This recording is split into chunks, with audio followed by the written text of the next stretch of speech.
TV, vous connaîtrez la vérité et la vérité vous affranchira. Alors mes frères et sœurs, nous allons commencer dans cette épître, cet enseignement sur la grande épître de Paul aux Philippiens. Après ce tour du monde qui nous a amené en France, où nous étions en train d'exposer cette inquisition qui a commencé à l'encontre des chrétiens qui se lèvent pour dénoncer la plus grande plaie de la race humaine, à savoir l'homosexualité, la sodomie.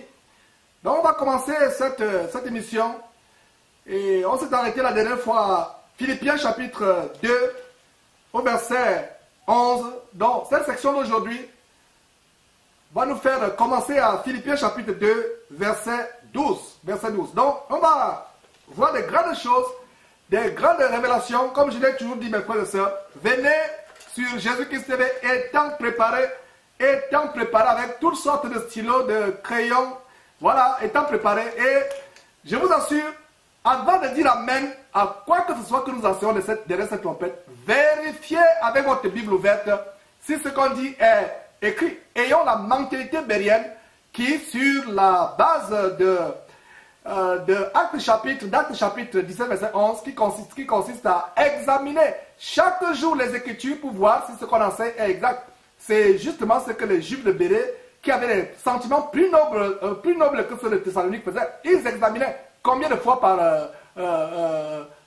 an, combien de fois par mois, combien de fois par semaine. Non, ils examinaient chaque jour, si ce qu'on a enseigné était exact. Donc, avant de commencer, nous sommes bien en direct, vous n'êtes pas en différé. Tout au long de la semaine, il y a des émissions en différé, en boucle qui passent sur notre site www.jésus-christ1.tv. Il y a des émissions qui passent en boucle. Mais pour aujourd'hui, nous sommes en direct en ce grand jour du samedi 19 décembre de l'an de grâce 2015. Et pour ceux qui voudraient contribuer en direct, on vous donne très rapidement les contacts pour contribuer en direct. Voilà, nous avez nos contacts. Vous pouvez participer sur WhatsApp à 832. L'indicatif des États-Unis c'est 1 devant, donc plus 1, ce qui est indicatif 1. Donc après 832 909 57 41. Et vous avez Kid of God 2. Kid of God 2, cela c'est notre identifiant, notre pseudo de Skype. En fait, Kid of God 2, c'est Enfant de Dieu 2. Et vous avez les contacts à Jésus-Christ1.tv. Et nous ne sommes toujours pas prêts avec la fonctionnalité du téléphone, avoir des appels téléphoniques en direct. Plaise à Dieu, dans quelques semaines ou quelques jours, cela sera possible. Nous mettons tout en prière et plus Dieu rend disponible cela. Donc, on va nous engager directement dans cette émission. Et soyez prêts avec vos bics, vos stylos, vos feutres, surlignant ces passages, notant certaines choses. Et voilà, et surtout quand l'émission est finie, prenez la peine de réécouter l'émission. Peut-être il y a eu un lapsus, peut-être on a dit quelque chose qu'on n'aurait pas dû dire. Et nous ne venons pas essayer à la prétention doctorale, la prétention des agrégés ou des académiciens disant que nous connaissons toute la Bible. Nous ne connaissons qu'en partie. Et c'est ces ailes que nous avons ces ailes par rapport aux choses que l'océan trouve bon de nous révéler, de nous montrer, afin que nous partagions cela avec vous. Mais c'est votre devoir de vérifier si ce qui vous est enseigné est exact. Donc, commençons mes frères et sœurs. Nous sommes en Philippiens chapitre 2, verset 12. Donc, Philippiens chapitre 2, verset 12, c'est là où on commence aujourd'hui, mes frères. Donc, il a dit quoi? Je pense que c'est sur votre écran, on peut commencer. Donc, ainsi, mes bien-aimés, comme vous avez toujours obéi, travaillez à votre salut avec crainte et tremblement.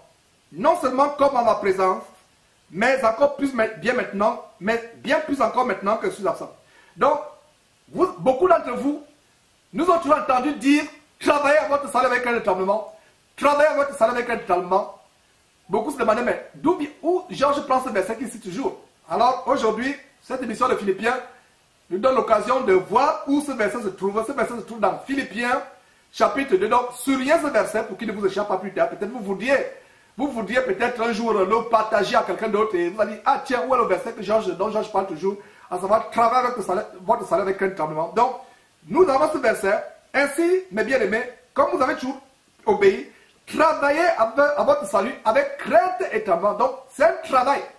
C'est vrai que nous ne sommes pas sauvés par les œuvres. Nous ne sommes pas sauvés par les œuvres, c'est la grâce de Dieu. Même le fait que vous arriviez au point où vous détestez le péché, mes frères, en ce qui me concerne, je n'ai aucun mérite dans ma relation à Christ aujourd'hui. Dans ma communion, dans ma piété aujourd'hui, je n'ai aucun mérite. Ce n'est pas à force de mon travail. Dieu m'a fait grâce d'injecter dans mon cœur, dans mon âme, la haine du péché, la haine du péché. Et nous devons demander vraiment à Dieu dans nos prières, Seigneur Dieu, mets dans mon cœur la même haine du péché que tu as. Donne-moi de voir les choses comme tu vois. Donne-moi de considérer les choses comme tu considères. Donne-moi de haïr le péché comme tu le haïs. Donne-moi d'aimer tes commandements comme tu les aimes.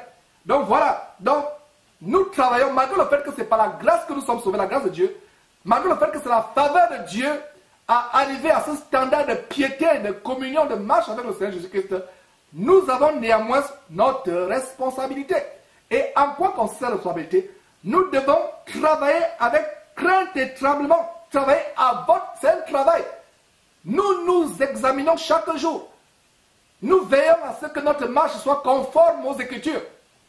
Parce qu'il y a beaucoup de personnes, nous avons développé cela il y a quelques jours, cette doctrine abominable venue des États-Unis, à savoir, une fois sauvé, sauvé pour toujours. Once saved, always saved. O-S-E-S. Once saved, always saved. Ça veut dire qu'une fois sauvé, sauvé pour toujours. Ce n'est pas une doctrine qui est dans la Bible. Nous devons persévérer jusqu'à la fin. La Bible dit que celui qui persévérera jusqu'à la fin sera sauvé. Bien que nous sommes élus par la grâce de Dieu, par la faveur imméritée de Dieu. Parce que la grâce, quel est le mot, la définition de la grâce? Notez mes frères et sœurs, la définition biblique de la grâce, c'est la faveur divine imméritée. La faveur divine imméritée. Voilà la définition biblique de la grâce. Chaque fois que vous lisez le mot grâce, en voici la définition. La définition du mot grâce, c'est la faveur divine imméritée, c'est-à-dire non méritée. Vous ne pouvez pas mériter la grâce de Dieu. C'est quelque chose qui se donne gratuitement. Donc le fait que Dieu nous a appelés à son admirable lumière, à nous sortir des ténèbres sataniques, à nous amener à son admirable lumière, à nous faisant passer de la mort à la vie, à nous faisant passer de la colère à l'état où nous sommes en communion avec Dieu, avec lui, par son Fils Jésus-Christ, c'est par la grâce. Mais une fois que nous avons cette grâce ne doit pas être pour nous une licence, un permis pour retourner à nos péchés, pour retourner à ce qu'on a vomi. Et justement, la parole de Dieu nous parle de ce proverbe qui dit: le chien est retourné à ce qu'il a vomi. Le porc ou la truie est retourné se vautrer dans la saleté duquel il est sorti et dont il a été lavé. Il est retourné se vautrer dans cette saleté-là. Donc la grâce n'est pas moyen pour nous de devenir pire que ce que nous étions avant d'être convertis. Et je vous assure qu'un chrétien qui a goûté le lait du ciel, la merveilleuse parole de Dieu, qui a mangé cette parole et qui est retourné à ce qu'il a vomi, la condition est pire. Peut-être que vous en connaissez quelques-uns, peut-être que vous-même, vous êtes en train de tester ce que cela veut dire. Un chrétien qui a marché avec Dieu, quand il retourne à ce qu'il a vomi, généralement, il ou elle est pire que ce qu'il était avant de se convertir. Parce que l'autre ennemi, le diable, qui rôde comme un lion rugissant, cherchant qui dévorera, selon ce que nous dit 1 Pierre chapitre 5, vous pouvez lire versets 7 et 8, ou alors selon ce que nous dit 1 Jean chapitre 10, verset 10, première partie, le volant ne vient que pour dérober, égorger et détruire. Quand il réussit à vous dérober, à dérober votre foi en Christ, à dérober votre piété, votre relation avec Dieu, vous retournez à ce que vous avez vomi, votre situation est pire. C'est pour ça que ce verset, le verset 12, qui dit: ainsi bien aimé, comme vous avez toujours obéi, travaillez à votre salut avec crainte. Beaucoup parmi nous n'ont plus la crainte de Dieu. Dieu est devenu un petit copain avec qui on s'amuse n'importe comment. Même la prononciation du mot Dieu, l'un des plus grands blasphèmes ici aux États-Unis, OMG. Je n'ai pas envie de prononcer. Vous savez ce que c'est, les jurons avec le nom de Dieu. OMG. Oh my. Vous-même terminez, je n'ai pas envie de terminer. Ils mettent Dieu dans le juron, alors que nous dit l'un des 10 commandements, si vous allez dans Exode chapitre 20, pour lire les 10 commandements que Dieu nous a donnés, un des 10 commandements c'est, enfin que Dieu a donné à Moïse, parce que nous en avons plusieurs. Je corrige, les 10 commandements que Dieu avait donnés à Moïse, mais ce n'est pas seulement 10. Plus tard, Dieu leur a donné beaucoup de commandements, comme on a vu, par rapport à l'homosexualité. que si un homme couche avec notre homme, comme on couche avec une femme, ils seront punis de mort. Ils ont fait une chose comment abominable. Donc il y a plusieurs. Mais les 10 sur la table que Moïse avait reçu sur le mont Sinaï, il y avait les commandements. Et l'un des commandements, c'est quoi? Tu ne prendras pas le nom de Dieu en vain. Beaucoup de gens aujourd'hui prennent Dieu, ils s'amusent avec Dieu. Regardez sur Facebook, les blasphèmes qu'il y a sur Facebook. Les blasphèmes, les gens qui discutaient à longueur de journée sur Facebook, y compris même les femmes. Les femmes, une femme qui craint Dieu doit garder le silence. Facebook est devenu un moyen pour beaucoup de femmes de perdre leur salut. Même des femmes qui pourtant soutiennent ce travail que nous faisons, mais quand on voit les commentaires, visiblement vous sentez qu'elles sont oisives à longueur de journée sur Facebook, au lieu de s'occuper de leur mari ou de leurs enfants, ou alors au lieu de travailler à renforcer la piété, elles sont là 24 heures sur 24 heures, postant des choses sur Facebook. La femme qui craint Dieu véritablement doit rester discrète. La femme qui craint Dieu véritablement doit être réservée. Une femme qui craint Dieu ne devrait même pas avoir un compte Facebook. Et si elle a un compte Facebook, c'est peut-être pour se nourrir par rapport aux enseignements que nous postons de temps en temps, ou alors peut-être pour rester discrètement en contact avec sa famille. Aujourd'hui, qu'est-ce que nous voyons? Ces femmes qui posent des vidéos, qui s'exhibent sur Facebook. Il y a un nouveau dada, c'est une sœur en Christ aujourd'hui. Elle se dérange tellement dans la maison où elle met la caméra devant elle, elle se met à chanter et elle pose sur Facebook. Tout ça, c'est des choses, quand je vois ces choses, c'est tellement écœurant. Donc, toi, ma soeur, qui passe le temps à poster des commentaires, même à soutenir les vidéos, que tu n'as pas besoin de soutenir. Une femme qui craint Dieu doit être discrète. Une femme qui craint Dieu doit être discrète. L'un des plus grands boulevards. Quand on parle des autoroutes de l'information, autoroutes, on parle d'Internet comme étant les autoroutes. Les réseaux sociaux sont les autoroutes de la communication. Donc, c'est les boulevards qui mènent en affaire. Et Facebook, pour beaucoup, sera une pierre d'achoppement. Et de plus en plus, regardez les impudicités qu'on pose sur Facebook, les choses, et beaucoup de personnes, et si vous ne vous amusez, si vous ne faites pas attention, vous pouvez, c'est comme si vous êtes possédé par Facebook, c'est comme si vous êtes devenu accro, vous ne pouvez plus vous passer de Facebook. Vous voilà des heures et des heures sur Facebook, le temps précieux que vous avez dû passer à vous occuper de votre maison, à vous occuper de votre mari, à vous occuper de vos enfants, vous passez ce temps à venir poster des choses. Donc une femme qui craint Dieu, véritablement, doit être discrète sur Facebook. Je suis en train de développer le claviardage du 21e siècle. Parce que la femme, je parle des femmes. Vous pouvez avoir votre foulard en longueur du journée 24 heures sur 24 heures sur la tête, porter une longue jupe. Mais si vous venez sur Facebook, postez des commentaires, discutez avec les gens, vous charmez avec les gens, enseignez même, il est interdit à la femme d'enseigner. Donc quand vous postez des commentaires au bas des vidéos, même les vidéos de Jésus-Christ TV, vous êtes en train d'enseigner. Il n'est pas bien seigneur à une femme d'enseigner la parole de Dieu. Elle doit rester dans le silence. Elle doit écouter tranquillement l'enseignement. Écouter dans le silence. Dans ces commentaires de Facebook, une femme qui craint Dieu doit être réservée. Vous venez d'acheter une nouvelle voiture, vous postez sur Facebook. Vous venez d'acheter une nouvelle robe, vous postez, non seulement les femmes, même les frères. Mais le standard de la réserve est encore beaucoup plus élevé pour la femme, parce que la femme qui craint Dieu est réservée. Laissez les hommes aller commenter, laissez les hommes aller poster des choses sur Facebook. Mais vous, femmes, ne postez rien sur Facebook. Et si vous voulez constater un frère, par exemple un frère derrière Jésus-Christ, vous avez nos contacts, vous avez la messagerie de Facebook, vous avez nos emails, vous avez notre Skype. Vous n'avez pas besoin d'aller poster les commentaires à longueur de journée discuter. Vraiment, de grâce, que dans les jours à venir, nous ne voyons plus de tels égarements, de tels errements. Nous ne devrions pas, à cause de ce ministère, être une pierre d'achoppement pour certaines femmes-là sur Facebook. À longueur de journée sur Facebook. Pour ça, les commentaires, même si c'est un commentaire pour aller dans le sens de la vidéo qu'on a faite. Voilà.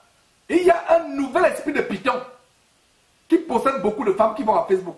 Et je suis en train de développer cet esprit de Python. Parce que dans Actes, il y avait une femme remplie d'esprit de Python. Si vous voyez une femme qui enseigne la Bible, elle est gagnée par un esprit de Python. Même si ce qu'elle dit est vrai, même si vous allez sur Facebook, allez soutenir le travail que nous faisons, ça peut être que cet esprit de Python en œuvre. Et si ce n'est pas un esprit de Python, ça peut même être aussi un esprit de divination, même un esprit de Jézabel. Et regardez ces choses, mes frères, ça nous expose ces choses afin que vous ne perdiez pas le salut, afin que vous ne passiez pas comme ayant couru en vain. Vous avez tellement bien commencé à marcher dans le Seigneur, en recherchant la sanctification, en travaillant à votre salut avec un tremblement. Il ne faudrait pas que Facebook soit pour vous une pierre d'achoppement.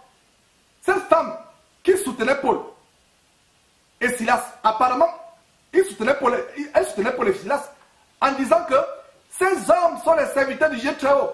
Ils annoncent la voie du salut, écoutez-le. Est-ce que cette femme ne disait pas la vérité? Elle disait la vérité.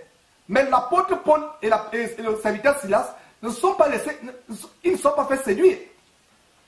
Ils ont discerné que derrière cette femme avait été un esprit de python. Et beaucoup de femmes, si vous voyez une femme qui enseigne la Bible et en criant, il y a un esprit de python. Qu'elle crie, qu'elle ne crie pas. Toute femme, comme les femmes aujourd'hui qui mettent des vidéos de YouTube pour devoir enseigner. Vous la voyez, elle est même voilée. Elle est apparemment décente, mais il n'y a pas la descente dans son cœur. Elle est pieuse à l'extérieur, mais elle n'est pas pieuse à l'intérieur. Parce que si elle était pieuse à l'intérieur, elle ne viendrait pas faire des commentaires sur Facebook. Elle ne possédait pas de vidéos avec son voile. Et il y a même une nouvelle tendance des femmes qui se voilent pour séduire. Il y a même une nouvelle séduction à travers le voile. Nous sommes en train de dénoncer ces choses. Nous, on discerne les choses. Donc, ne pensez pas que vous pouvez nous épater ou nous mystifier en mettant votre voile pour dire que c'est une femme... voilà, vous êtes une femme vertueuse. Il y a quelques sœurs là qui sont approchées de nous, qui viennent avec l'apparence de piété, avec les têtes enturbanées, avec les longues jupes, pour montrer qu'elles sont pieuses. Pour pouvoir peut-être avoir les faveurs de Jésus qui serait ouvrir aussi la chaîne, ouvrir aussi. Non, on a dit que c'est le diable qui est derrière. Une femme qui craint Dieu est discrète, elle est réservée, elle est effacée. Cette nouvelle position spirituelle que Facebook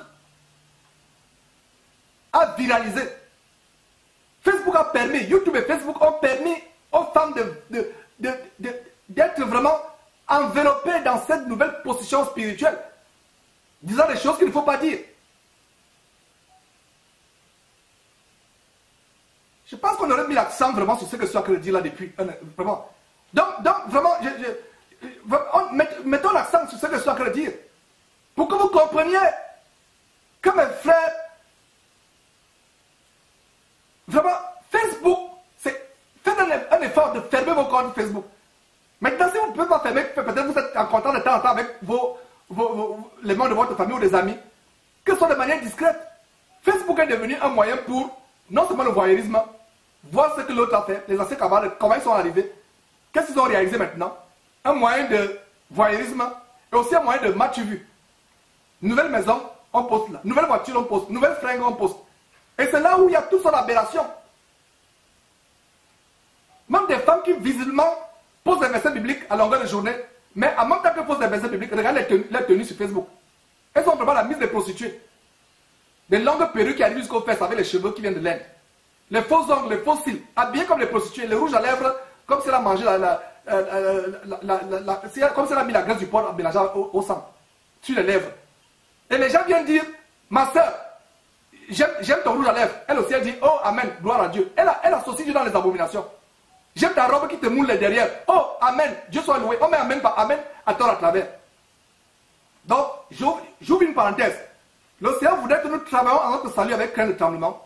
Et un égarement, l'esprit de Python, a gagné beaucoup de femmes sur Facebook. Le claviardage a remplacé le bavardage. La nouvelle langue du 21e siècle, c'est le clavier de nos ordinateurs, iPad, iPhone, etc. Voilà une nouvelle langue. La femme doit être silencieuse. La femme qui craint Dieu doit être réservée. Ces femmes qui s'engagent dans les débats, j'espère que toi, ma soeur, tu te reconnais dans ce que je dis.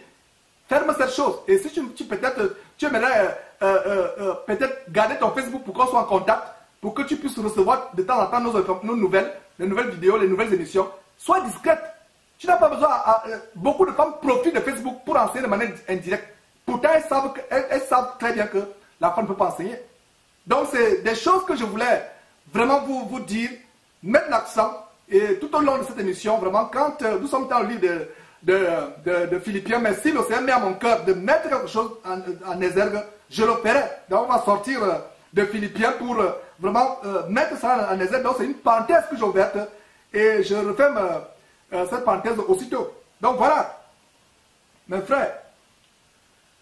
Donc, ainsi, bien-aimé, verset 12, mes frères et sœurs, ainsi, bien-aimé, comme vous avez toujours obéi, travaillez à votre salut avec crainte et tremblement, non seulement comme à ma présence, mais bien plus encore maintenant que je suis absent. Ça veut dire que vous ne devez pas montrer votre piété, peut-être parce que votre pasteur est là, peut-être parce que les autres personnes sont là. Même dans le secret.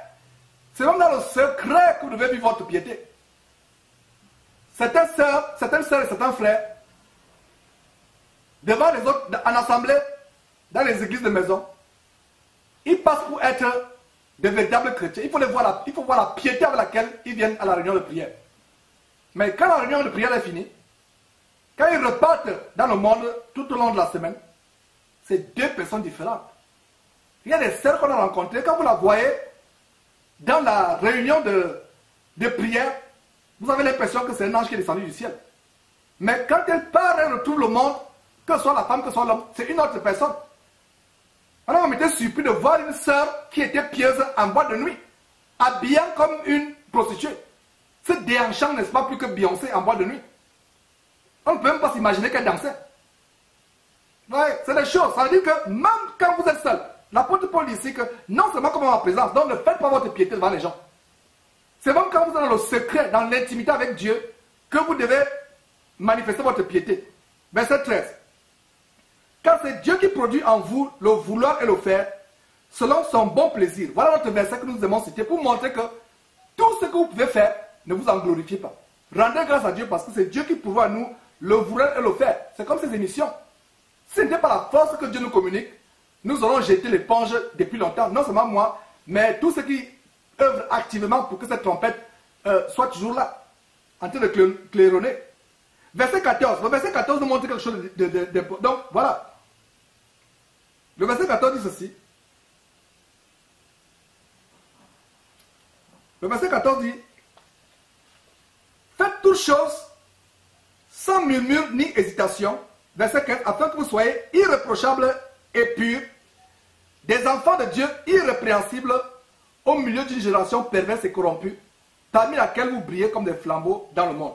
Donc, faites toutes choses sans murmure ni hésitation. L'un des plus grands péchés, mes frères et sœurs, ouvrons une parenthèse, l'un des plus grands péchés, c'est le manque les murmures. Et beaucoup de gens disent, mais Georges, pourquoi les murmures sont aussi graves que cela? Murmurer contre Dieu. Les gens qui ne se contentent jamais de leur situation, qui se plaignent de leur sort constamment. Et bien de fois, même moi qui vous parle par le passé, il est arrivé que je me plaigne, peut-être même d'un boulot où je ne suis pas satisfait, ou peu importe. C'est un péché, mes frères et sœurs, où nous devons faire très attention. Ne murmurons pas. Des gens qui murmurent contre leur patron, qui murmurent contre leurs employeurs. Vous vous retrouvez avec des collègues qui ne sont pas chrétiens comme vous, qui sont impies, et vous vous mettez à calomnier, à murmurer au sujet des longues heures de travail qu'on vous donne, à murmurer au sujet d'un bonus qu'on ne vous a pas accordé, à murmurer au sujet de la réduction de salaire, ou je ne sais pas, au sujet peu importe au sujet de quoi vous pouvez murmurer. Que ce soit vous, femme qui êtes mariée, votre mari vous envoie faire quelque chose, vous murmurez, soit dans votre cœur, soit ouvertement. Parce que la Bible dit, sans murmure ni hésitation. Et les murmures sont tellement graves aux yeux de Dieu. Allons dans 1 Corinthiens. Lisez, on va vous projeter le verset pour qu'on gagne du temps. Donc, 1 Corinthiens chapitre 10, nous allons voir pourquoi les murmures ne sont pas une bonne chose. 1 Corinthiens chapitre 10, verset 10, nous allons voir, et on a l'exemple, mes frères et sœurs, justement, Paul écrivant aux Corinthiens, leur montre que les murmures ne sont pas une bonne chose. Et il les ramène à l'Ancien Testament. Il les prend l'exemple de ce qui s'est passé avec ceux qui ont murmuré au temps de Moïse. Regardez la révolte de Corée. Ils ont murmuré parce que les murmures entraînent la rébellion. Surtout ceux qui sont encore dans des rapports d'autorité, tels que vous avez un employeur, vous avez un professeur, vous avez, peu importe, vous avez un chef dans votre entreprise ou dans votre lieu de travail. Nous devons arriver au point, nous ne murmurons pas. Nous devons les servir comme servant Christ le Seigneur. Nous ne murmurons pas, les murmures. Donc, voyons comment Dieu considère les murmures. Parce que pour vous, peut-être, murmurer, ce n'est pas une chose grave. Mais aux yeux de Dieu, les murmures sont graves. C'est pour ça que Paul nous dit dans Philippiens chapitre 2, verset 14, faites toutes choses sans murmure ni hésitation, comme des enfants obéissants, des enfants purs, vivant au milieu d'une génération corrompue, étant irrépréhensible. Donc, voyons en Corinthiens chapitre 10, pour voir à quel point Dieu a en horreur les murmures. Donc, en Corinthiens chapitre 10, verset 10, je pense que vous y êtes, soulignez ce verset. Paul, écrivant à une église qui était tellement impudique, une église désordonnée, allez lire en Corinthiens chapitre 5 ou en Corinthiens chapitre 11, comment ils prenaient leur repas du Seigneur, ce que les gens appellent communément aujourd'hui la Sainte Seine. Ils la prenaient de manière désordonnée. Il y avait des gloutons, il y avait des gens qui étaient ivres, et Paul a dit, n'avez-vous pas de maison pour manger? Ils profanaient le repas du Seigneur. Et Paul conclut en disant, c'est pour cela qu'il y a beaucoup de malades parmi vous, et que plusieurs sont morts. Par la grâce de Dieu, nous allons faire un enseignement spécial sur ce que les gens appellent aujourd'hui la Sainte Seine, mais qui est le repas que le Seigneur a dit de célébrer à sa mémoire.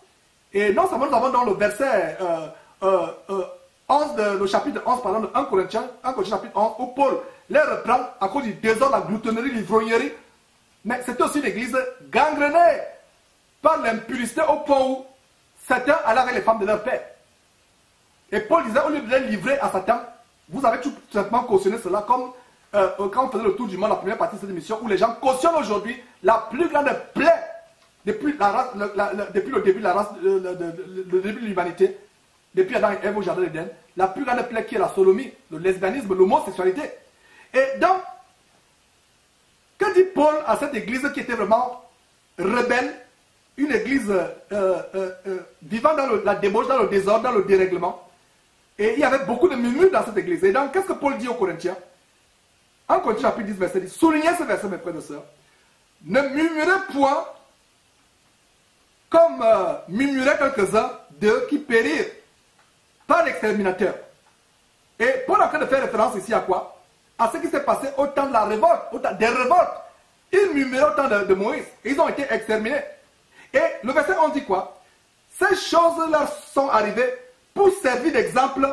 Et elles ont été écrites pourquoi? Pour notre instruction, à nous qui sommes parvenus à la fin des siècles. Regardez ce que la Bible dit. Ces choses leur sont arrivées pour servir d'exemple. Quel exemple? Au temps de Moïse, il y a eu des murmures. Les gens sont morts, n'est-ce pas? Donc quand Paul dit que ces choses sont arrivées pour nous servir d'exemple, d'instruction, à nous qui sommes arrivés parvenus à la fin des siècles, ça veut dire que les murmures, tout comme elles ont provoqué la mort des personnes au temps de Moïse, les murmures peuvent provoquer votre mort aujourd'hui. Murmure, est-ce que vous comprenez à quel point c'est grave? Voilà. Ne murmurez point. Ne murmurez point.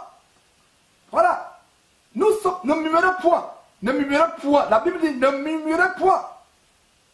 Comme murmuraient quelques-uns d'eux qui périrent par l'exterminateur. Ces choses-là sont arrivées pour servir l'exemple et elles ont été écrites pour notre instruction. C'est justement le même verset que nous avons du côté, une contribution que nous avons. Voilà. C'est vraiment, voilà, une contribution que nous avons du côté de Franc, du côté du Bénin. Donc la Bible dit, ne murmurez point, comme murmuraient quelques-uns parmi eux. Quelques-uns qui périssent par l'exterminateur. Ces choses sont arrivées, et c'est justement ce verset que nous voyez, nous sommes en communion d'esprit avec un frère, le frère Franck, qui donne le même verset pour vous montrer que les murmures ne sont pas une bonne chose. Ne murmurez point. Et les murmures ne sont pas aussi innocentes que ça. Le verset 11, quelle est la révélation au verset 11? La révélation nous dit quoi? Ces choses-là sont arrivées pour servir d'exemple. De quelles choses l'apôtre Paul parle ici? Ils sont morts, ils ont été persécutés. Enfin, ils ont été pris d'armes, ceux qui sont sortis, qui continuent à murmurer, tombaient sous les... étaient persécutés par l'ennemi. Certains sont morts, frappés par Dieu, et allez voir notre mission sur... nous avons recensé au moins 360 miracles dans toute la Bible. Nous avons recensé presque tous les miracles. Tous les miracles de la Bible, nous avons recensé.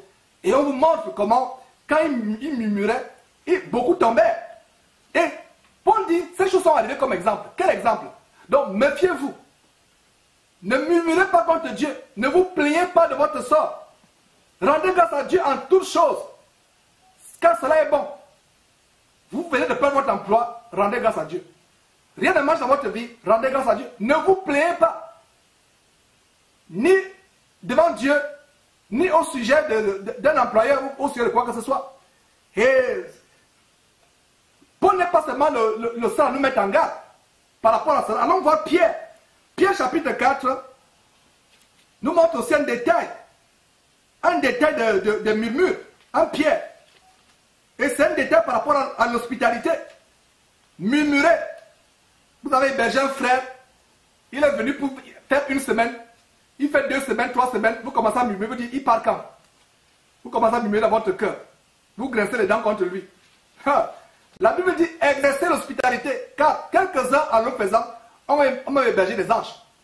Et je répondais à un frère, je lui disais, frère, je l'exhortais, comme on a l'habitude de nous exhorter, mais il peut arriver que certains peut-être soient dans la faiblesse, ou alors ne connaissent pas encore tous les détails dans la parole de Dieu, comment nous la mettons en pratique. Je l'exhortais en disant que nous devons arriver au point où, mes frères et sœurs, ouvrons les bras. Parce qu'avec toutes les attaques, toutes les menaces auxquelles nous sommes exposés, il y a des personnes qui disent vraiment, est-ce qu'on peut vous rendre visite, sauf si le Seigneur maintenant vous montre clairement les intentions de la personne. Si le Seigneur vous montre les intentions de la personne, clairement, soit par une révélation, soit par une vision, soit par... Le Seigneur vous montre clairement les intentions avec lesquelles la personne venait vous rendre visite. Maintenant, vous pouvez lui fermer votre porte. Mais si le Seigneur ne vous a rien montré, si la personne vient avec les mauvaises intentions, rendez grâce à Dieu pour toutes choses. Dites, Seigneur, je vais appliquer ma parole, je vais appliquer ta parole, excusez-moi, je vais appliquer ta parole. Donc, je vais héberger ces frères, ou ces sœurs, ou ces inconnus. Maintenant, s'ils viennent avec les mauvaises intentions, je peux vous garantir que Dieu va les exposer. Nous mettons le temps, si je vous disais point par point, comment Dieu a protégé ma famille. Parce que nous, de manière naïve, on a toujours ouvert les portes aux gens. Il y a même des fois, à plusieurs reprises, nous avons hébergé des serpents. Littéralement parlant, quand il dit des serpents, enfin, ce n'est pas les reptiles qui rampent sur le ventre, mais c'est des personnes qui sont même pires que les serpents. Et le Seigneur nous a protégés de leur venin mortel. Beaucoup sont venus pour nous tuer. On leur a ouvert la maison. On leur a ouvert la maison, soit pour nous tuer, soit pour nous détruire carrément. On leur a ouvert la maison, mais Dieu nous a protégés de leur tentative d'assassinat ou... vraiment, Dieu m'est témoin de ce que je vous dis là. Des gens, on a hébergé des personnes qui étaient remplies de l'esprit de meurtre, qui étaient venues pour nous faire du mal. Il y a même une personne, une jeune dame que nous avons hébergée. Le jour où le Seigneur a commencé à nous montrer qui était réellement cette personne qui disait que non, elle suivait les émissions de Jésus qui TV. Alors, donc voilà, on lui a ouvert notre maison. Le jour où on l'a confronté, les démons ont commencé à se manifester en elle, ou alors au point les pipis sortaient déjà, au point elle urinait. Elle a été exposée. Et quand elle est sortie de la maison, on l'a fait sortir. Quelqu'un d'autre lui a ouvert la porte. Et la personne chez qui elle est partie la semaine suivante, cette personne a perdu la vie dans son sommeil. Une semaine, la semaine qui suivait, cette sorcière à qui on a ouvert les portes de notre maison, elle est venue. On a rendu grâce à Dieu. Et des fois, elle restait avec nos enfants dans la journée. Imaginez-vous. Je vous dis cela, mes frères et sœurs, pour vous montrer à quel point Dieu nous protège.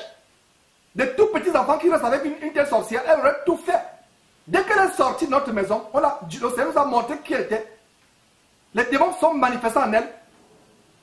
Une véritable sorcière. Quand elle est partie, la semaine d'après, le monsieur qui lui a ouvert les portes, dans une autre ville aux États-Unis, cette personne est morte dans son sommeil. Cette personne, en suivant cela plus tard, elle reconnaîtra de qui je parle. Et je vous dis que devant Dieu, ce qu'elle dit est vrai. C'est vrai. Et Dieu nous a mis à l'abri de telles personnes qui venaient avec un cœur noir. Donc, la Bible dit quoi? Exercer l'hospitalité. Nous sommes à 1 Pierre chapitre 4. 1 Pierre chapitre 4. Verset 9. Nous sommes au niveau des murmures. Exercer l'hospitalité. Donc, j'ouvre une parenthèse par rapport à l'hospitalité. Donc, il y a plusieurs manières de murmurer. Vous murmurez parce que vous plaignez de votre situation. Vous vous lamentez. Au contraire, mes frères et sœurs, à partir d'aujourd'hui, développons une attitude de rendre grâce à Dieu, même dans la misère la plus totale, même dans la maladie. Il y a un cours d'enseignement que j'avais publié à l'époque, en 2011, délivré par les sacrifices de louange. Un sacrifice, c'est ce que vous offrez à Dieu alors que vous avez mal. Un sacrifice n'est pas aisé. Quand on parle de sacrifice, ça fait mal. Alors, qu'est-ce qu'un sacrifice de louange? Quand vous offrez à Dieu un sacrifice de louange, ça veut dire que vous ouvrez votre bouche, vous chantez les cantiques à Dieu pendant que les larmes coulent, les larmes de douleur. La douleur peut-être parce qu'un enfant est mort, ou alors votre épouse vous a décidé de partir parce qu'elle ne peut plus supporter votre piété, ou alors vous avez perdu un travail, ou alors votre maison a été incendiée par un feu qui est sorti dans le sait où. Donc, peu importe ce qui peut vous arriver, au lieu de murmurer, rendons grâce à Dieu. Développons cette attitude de dire merci à Dieu devant n'importe quelle situation, bonne ou favorable. La Bible nous dit quoi? Rendez grâce à Dieu en toutes choses, positives ou négatives, bonnes ou mauvaises, en toutes choses, car cela, c'est à votre égard la volonté de Dieu en Jésus-Christ. Rendons grâce à Dieu en toutes choses. Donc, les murmures, ici dans 1 Pierre, chapitre 4, verset 9, il a dit, exercez l'hospitalité les uns envers les autres, sans murmure. Vous hébergez un frère ou une soeur qui est dans les problèmes, il n'y a pas de murmure. Le frère est venu pour 1 mois, les 1 mois passent, on commence à murmurer. Je vous assure que quand Pierre a demandé au Seigneur, si quelqu'un pêche contre moi dans la journée 70 fois et revient me demander pardon, est-ce que je dois toujours lui pardonner? Le Seigneur a dit oui, tu dois lui pardonner cela. Tout ce qu'il a, même s'il revient 1000 fois, 1 milliard de fois, tu dois toujours pardonner. Le Seigneur, Pierre a dit, Seigneur, augmente la foi. Effectivement. Même au niveau des murmures, vous voyez qu'un frère, vous lui ouvrez la porte, votre maison, mais je vous assure que tout le désordre il y a eu des cas. La personne fait n'importe quoi, la personne salit votre maison, la personne pollue vos enfants. On a eu des cas comme cela. C'est dur, n'est-ce pas? C'est dur. Que le Seigneur nous augmente la foi, c'est pas aisé ces choses là. Il y a des fois même quand j'enseigne, beaucoup de gens disent que Jean, c'est dur ce que tu enseignes. C'est vrai. Même moi qui enseigne, il y a des moments, je dis, Seigneur, ce que je viens de dire là, c'est dur même pour moi. Mais disons au Seigneur, nous augmente la foi. Disons au Seigneur, nous amener au point où nous ne murmurons point. Nous ne murmurons point. Pas, mais point. L'absence de murmure, c'est l'un des critères pour discerner la maturité spirituelle chez quelqu'un. Je reprends, l'absence de murmure devant n'importe quelle situation, c'est l'un des critères pour discerner la maturité spirituelle chez un chrétien. Voilà. Mes frères, la maturité spirituelle se manifeste par l'absence de murmure. Vous devez arriver à un point où rien, absolument rien, ne vous rend inébranlable. Rien, absolument rien, ne peut vous amener à murmurer. Murmurer contre Dieu, murmurer les uns envers les autres, murmurer contre le voisin. Les problèmes de voisinage. Pour ceux qui ont vécu dans les quartiers populaires d'Afrique, gouvernement le monde, vous voyez, vous avez un voisin là qui passe le temps à... Je vous assure, dans ce monde où nous vivons, demandez à Dieu de nous la foi. Les murmures. Donc, voyons on a ouvert une parenthèse par rapport aux murmures. Donc, voyons un dernier verset par rapport aux murmures. Dans Jude, c'est juste avant l'Apocalypse. Jude 16, par rapport aux murmures. Parce que le verset qui nous a mené à examiner les murmures, c'est Philippiens chapitre 2, verset 14. Donc avant de retourner dans le livre de Philippiens, qui est l'objet de notre enseignement aujourd'hui, voyons Jude, et c'est par Jude chapitre, le chapitre unique de Jude, verset 16. C'est par le verset 16 de Jude, chapitre unique, que nous allons fermer la parenthèse sur les murmures. Donc il a dit quoi? Verset 16. Ce sont les gens qui murmurent. Et si vous le lisez plus haut, vous allez voir de qui il s'agit. Des faux pasteurs, des faux prophètes, des personnes qui sont jetées dans les garements de Balaam, qui pour de l'argent voulaient vendre les Juifs. Des personnes qui vivent dans vraiment de... donc la parole de Dieu parle de ces gens-là. À partir du verset 8, qui parle de ces hommes entraînés dans leur rêverie, entraînés par leur rêverie, souillent par leur chair. Donc ils souillent leur chair, méprisent l'autorité et injurient les gloires. Donc le verset 11, le verset 10 dit, eux au contraire, ils parlent d'une manière injurieuse de ce qu'ils ignorent. Et ils se corrompent dans ce qu'ils savent naturellement comme les brutes. Ils savent que c'est mauvais, mais ils se corrompent dans leur voie. Le verset 11 dit, malheur à eux, nous sommes toujours à Jude, s'il vous plaît. Le verset 11 dit, malheur à eux, car ils ont suivi la voie de Caïn, Caïn qui tue Abel, parce que le cœur était mauvais, rempli de jalousie, parce que son offrande avait été rejetée alors que celle de son frère Abel a été agréée. Et on a fait une émission, la voix sur Jude justement. On a fait une émission que nous vous recommandons sur le livre de Jude et on a développé ce que c'est la voix de Balaam et la voix de Caïn. Caïn qui était rempli de jalousie, au lieu d'être content de ce que Dieu avait agréé, au moins l'offrande de son frère, avec lequel il partageait le même sang, mais il a été rempli de jalousie. Et la jalousie entraîne quoi? Entraîne le meurtre. Donc malheur à eux, verset 11. Car ils ont suivi la voie de Caïn, ils sont jetés pour un salaire dans les garements de Balaam. Ils sont perdus dans la révolte de Corée. Justement, je vous ai parti, la révolte de Corée, c'est les gens qui murmuraient. Donc le verset 16, on lisait tout cela et on arrive au verset 16 pour gagner du temps. Verset 16, ce sont des gens qui murmurent, voilà, ce sont des gens qui murmurent, virgule, qui se plaignent de leur sort. Ah mes frères, c'était déjà souligné dans ma Bible, mais je souligne encore.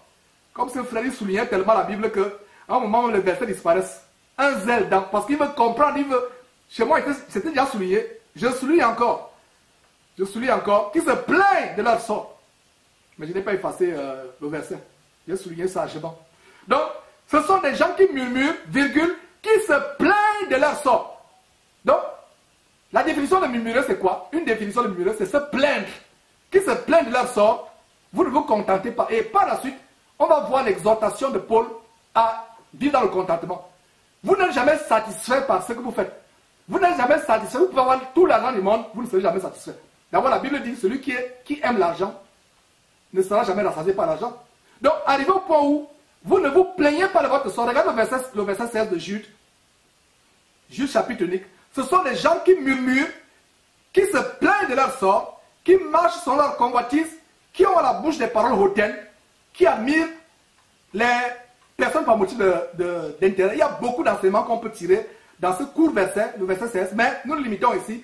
Les gens qui murmurent, virgule, qui se plaignent de leur sort. Qui se plaignent de leur sort. Donc c'est un grand verset, des gens qui murmurent, qui se plaignent de leur sort. Et voilà. Se plaindre. Donc retournons à Philippiens chapitre 2, mes frères. Se plaindre de votre sort, ce n'est pas la volonté de Dieu que vous vous plaignez. Nous devons nous contenter de ce que nous avons. Donc, relisons le verset 14 qui nous a mené à ouvrir cette grande parenthèse sur les murmures. Verset Philippiens chapitre 2, verset 14. Faites toutes choses sans murmure ni hésitation. J'espère que vous, je ne sais pas si vous avez le verset sur votre projeté, voilà, on entend du côté de la régie. Voilà. Donc, je pense que vous avez le... Voilà. Donc, ainsi, puis le verset 14, faites donc toutes choses sans murmure et hésitation. Donc, on vous a montré la parenthèse. On vous a montré dans cette parenthèse, pardon, comment les murmures sont désagréables aux yeux de Dieu. Les gens en sont morts. Et Paul nous met en garde dans 1 Corinthiens chapitre 10, verset 10 et 11, que ces choses qui leur sont arrivées, ils sont morts. Les serpents brûlants sont venus du ciel, ils les mordaient. La terre s'est ouverte, le feu les a incendiés, la terre s'est ouverte, les engloutis vivants. Ça nous montre que si on continue à murmurer, il peut nous arriver pire. Donc à partir d'aujourd'hui, murmurer contre Dieu, contre les autres, ou se plaindre son sort, ce n'est pas aussi anodin que ça. Développons l'attitude, nous, de rendre grâce à Dieu devant n'importe quelle situation. Développons l'attitude de dire merci à Dieu devant n'importe quelle situation. Développons l'attitude de dire merci. Dans la souffrance, merci Seigneur. Dans la pauvreté, merci Seigneur.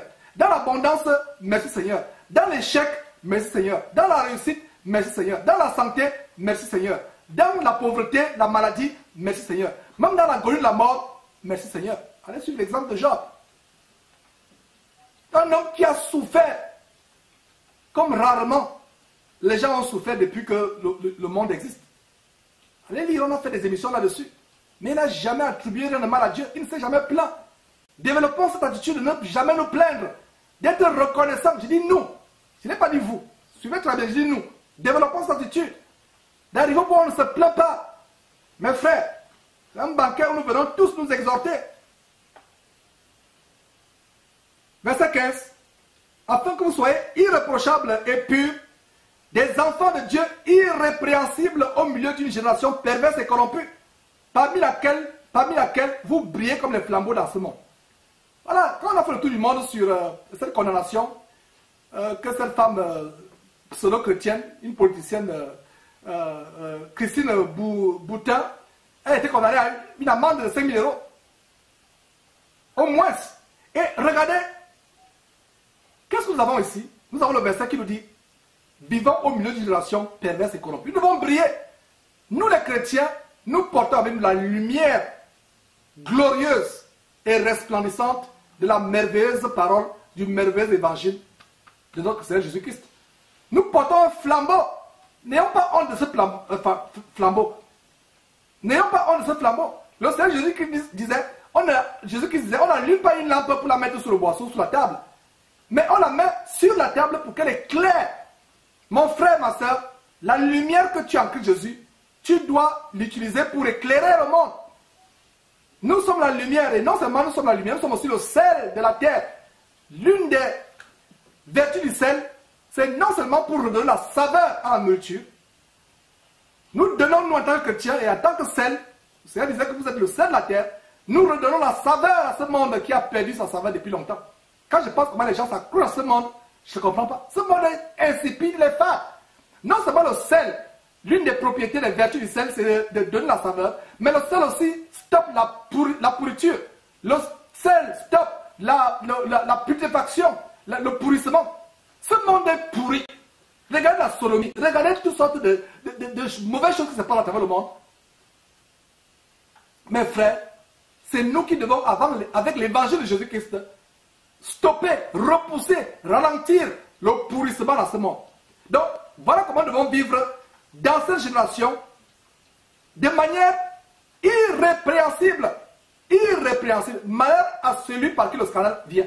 Mais malheureusement, beaucoup de chrétiens, et même de soi-disant hommes de Dieu, mais de faux hommes de Dieu, qui sont devenus un scandale au monde. On parle dans les journaux, les scandales financiers, les escroqueries, les viols et autres. On parle dans les journaux. Un chrétien ne doit pas être un scandale au monde. Nous devons vivre dans cette génération étant un modèle, de manière irrépréhensible au milieu d'une génération perverse et corrompue, parmi laquelle vous brillez.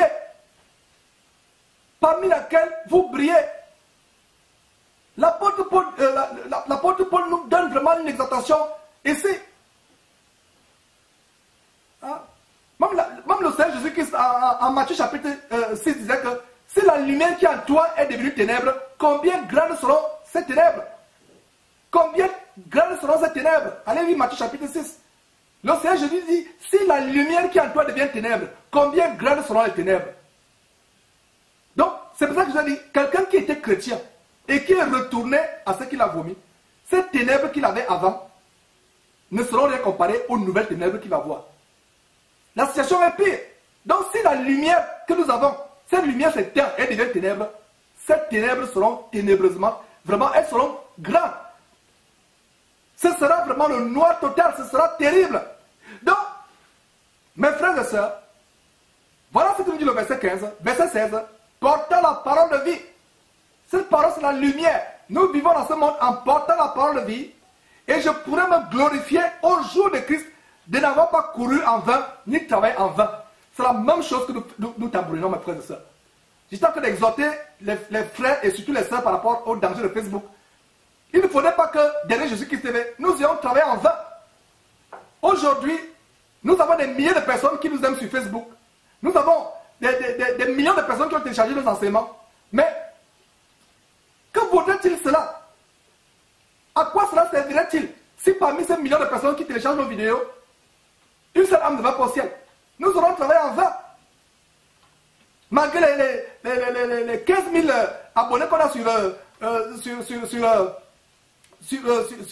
nos chaînes YouTube, peu importe. À quoi cela va servir? On aurait travaillé en vain. C'est vrai que l'évangile qu'on aura donné facilitera le jugement de plusieurs. C'est-à-dire que plusieurs, ce jour-là, ne diront pas qu'on n'a pas été avertis. Mais ça nous ferait plaisir d'avoir ne serait-ce qu'une seule âme qui va au ciel à cause de Jésus-Christ, à cause de ces enseignements. Ça nous ferait plaisir, je répète que ça nous ferait plaisir qu'une seule âme, au moins, aille au paradis. Deux, ça sera encore beaucoup plus grand. 10, une dizaine, quelques dizaines, ce sera encore plus grand. Une centaine, quelques centaines, oh, ça y est, toi tu sais. Mais une seule personne pour nous, ça nous fera la joie.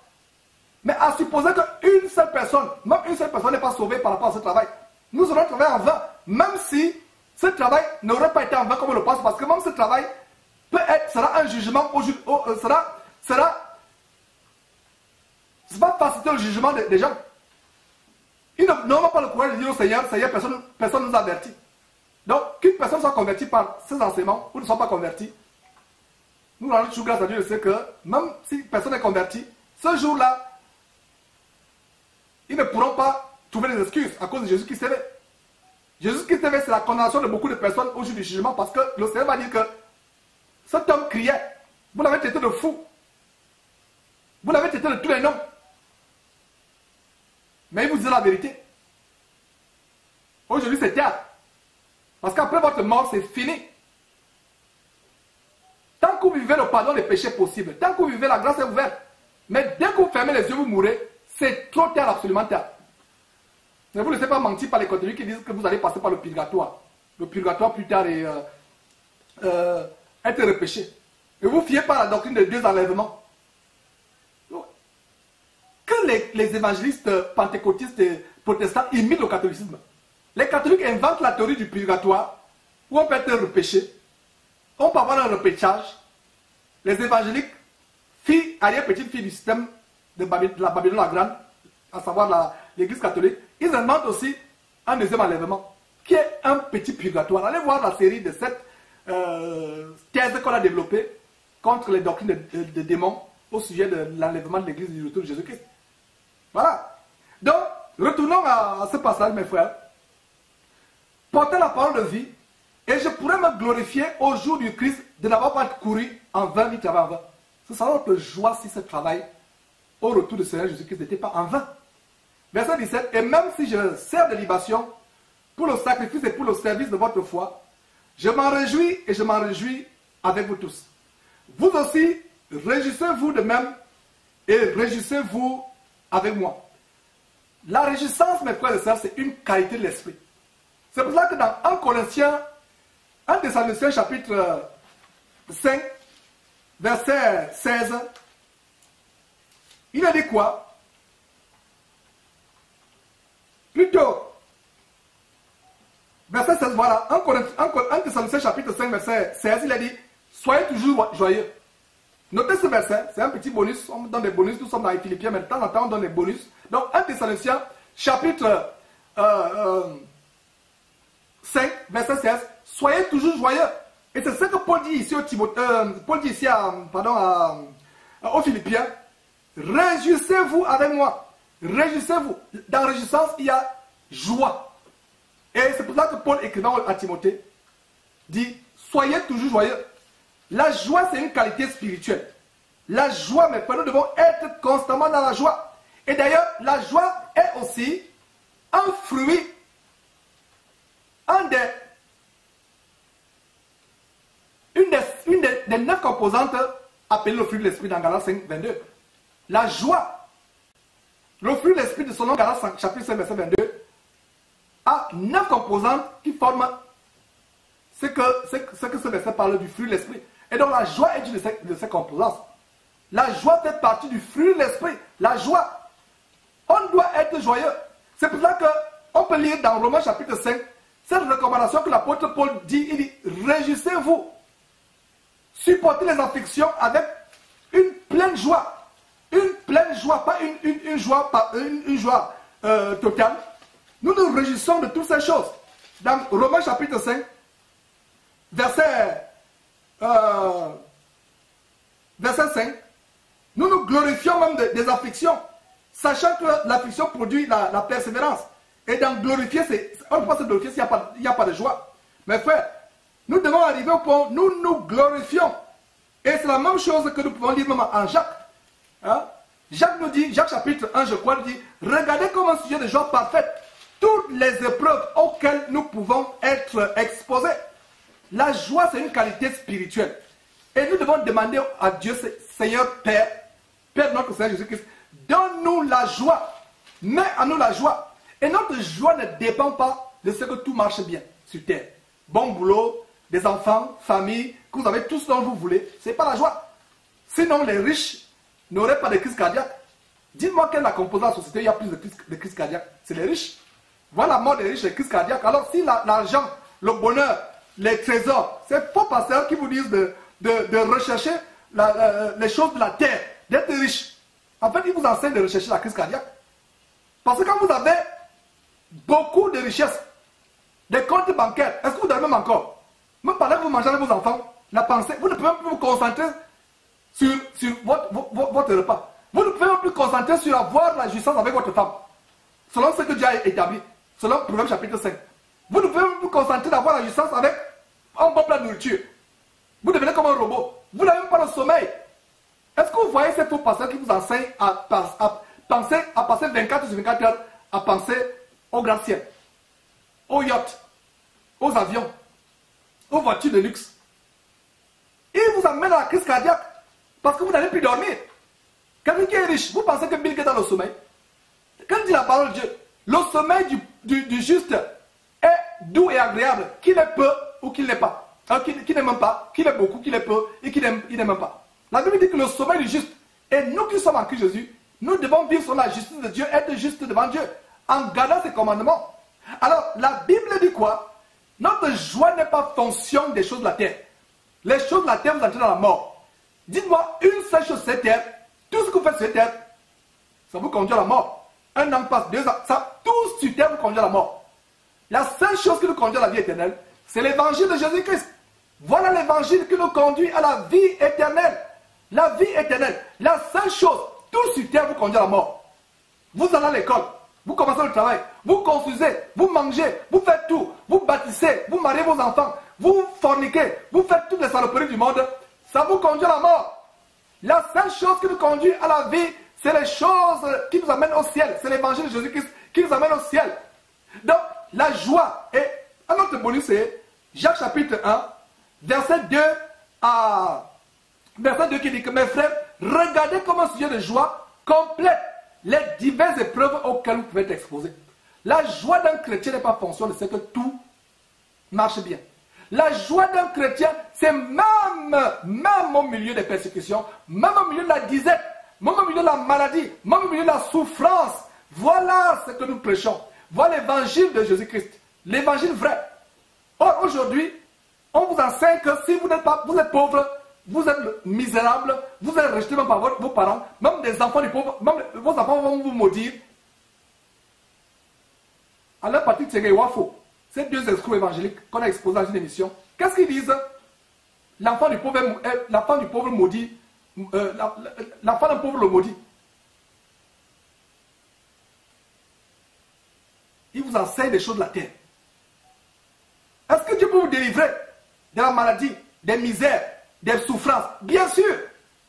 Ça, c'est la part de Dieu. La part de Dieu, c'est de vous délivrer. Notre part, c'est d'adorer Dieu qui a délivrance ou pas. Je reprends, notez très bien. La responsabilité de Dieu, c'est de vouloir nous délivrer, de vouloir nous sortir de la souffrance ou de ne pas nous... Il est libre. Même le Seigneur Jésus-Christ à Golgotha, il disait, Père, s'il te plaît, éloigne ta coupe, c'est fort. Éloigne cette coupe de moi, c'est fort. L'agonie est tellement forte, la souffrance est forte.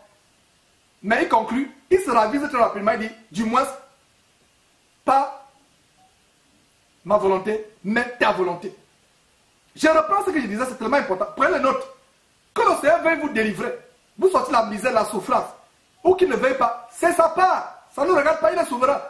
Mais notre responsabilité, c'est d'adorer Dieu, de le louer, de le glorifier, de le remercier en toute occasion, bonne ou négative, favorable ou mauvaise. Nous le glorifions, nous lui rendons grâce, nous sommes dans la joie. Comme dit Jacques chapitre 2, chapitre 1 plutôt, verset 2, nous regardons comme un sujet de joie complète, les diverses épreuves auxquelles nous pouvons être exposés. Et nous retournons dans Philippiens chapitre 2. Vous voyez comment ces versets s'entremêlent, se lient, sont liés les uns, sont interliés les uns les autres, comme les mailles d'une chaîne. Dans Philippiens chapitre 2, verset 18, qui nous amène à ouvrir cette parenthèse, dit quoi? vous aussi, réjouissez-vous de même. Aujourd'hui, les réjouissances qu'on vous montre, c'est les réjouissances des bordels qui s'appellent l'église, des maisons de joie. Où les gens tournent le derrière ou le bas-ventre au tambourinement ou au roulement de batterie. C'est la joie, ils se réjouissent. Non, c'est la joie de la chair. La véritable joie selon l'Esprit de Dieu, c'est la joie, même au milieu de la souffrance. C'est cette joie intérieure, cette paix intérieure. Même si les maux de tête, vous avez la pensée que la tête va s'exploser.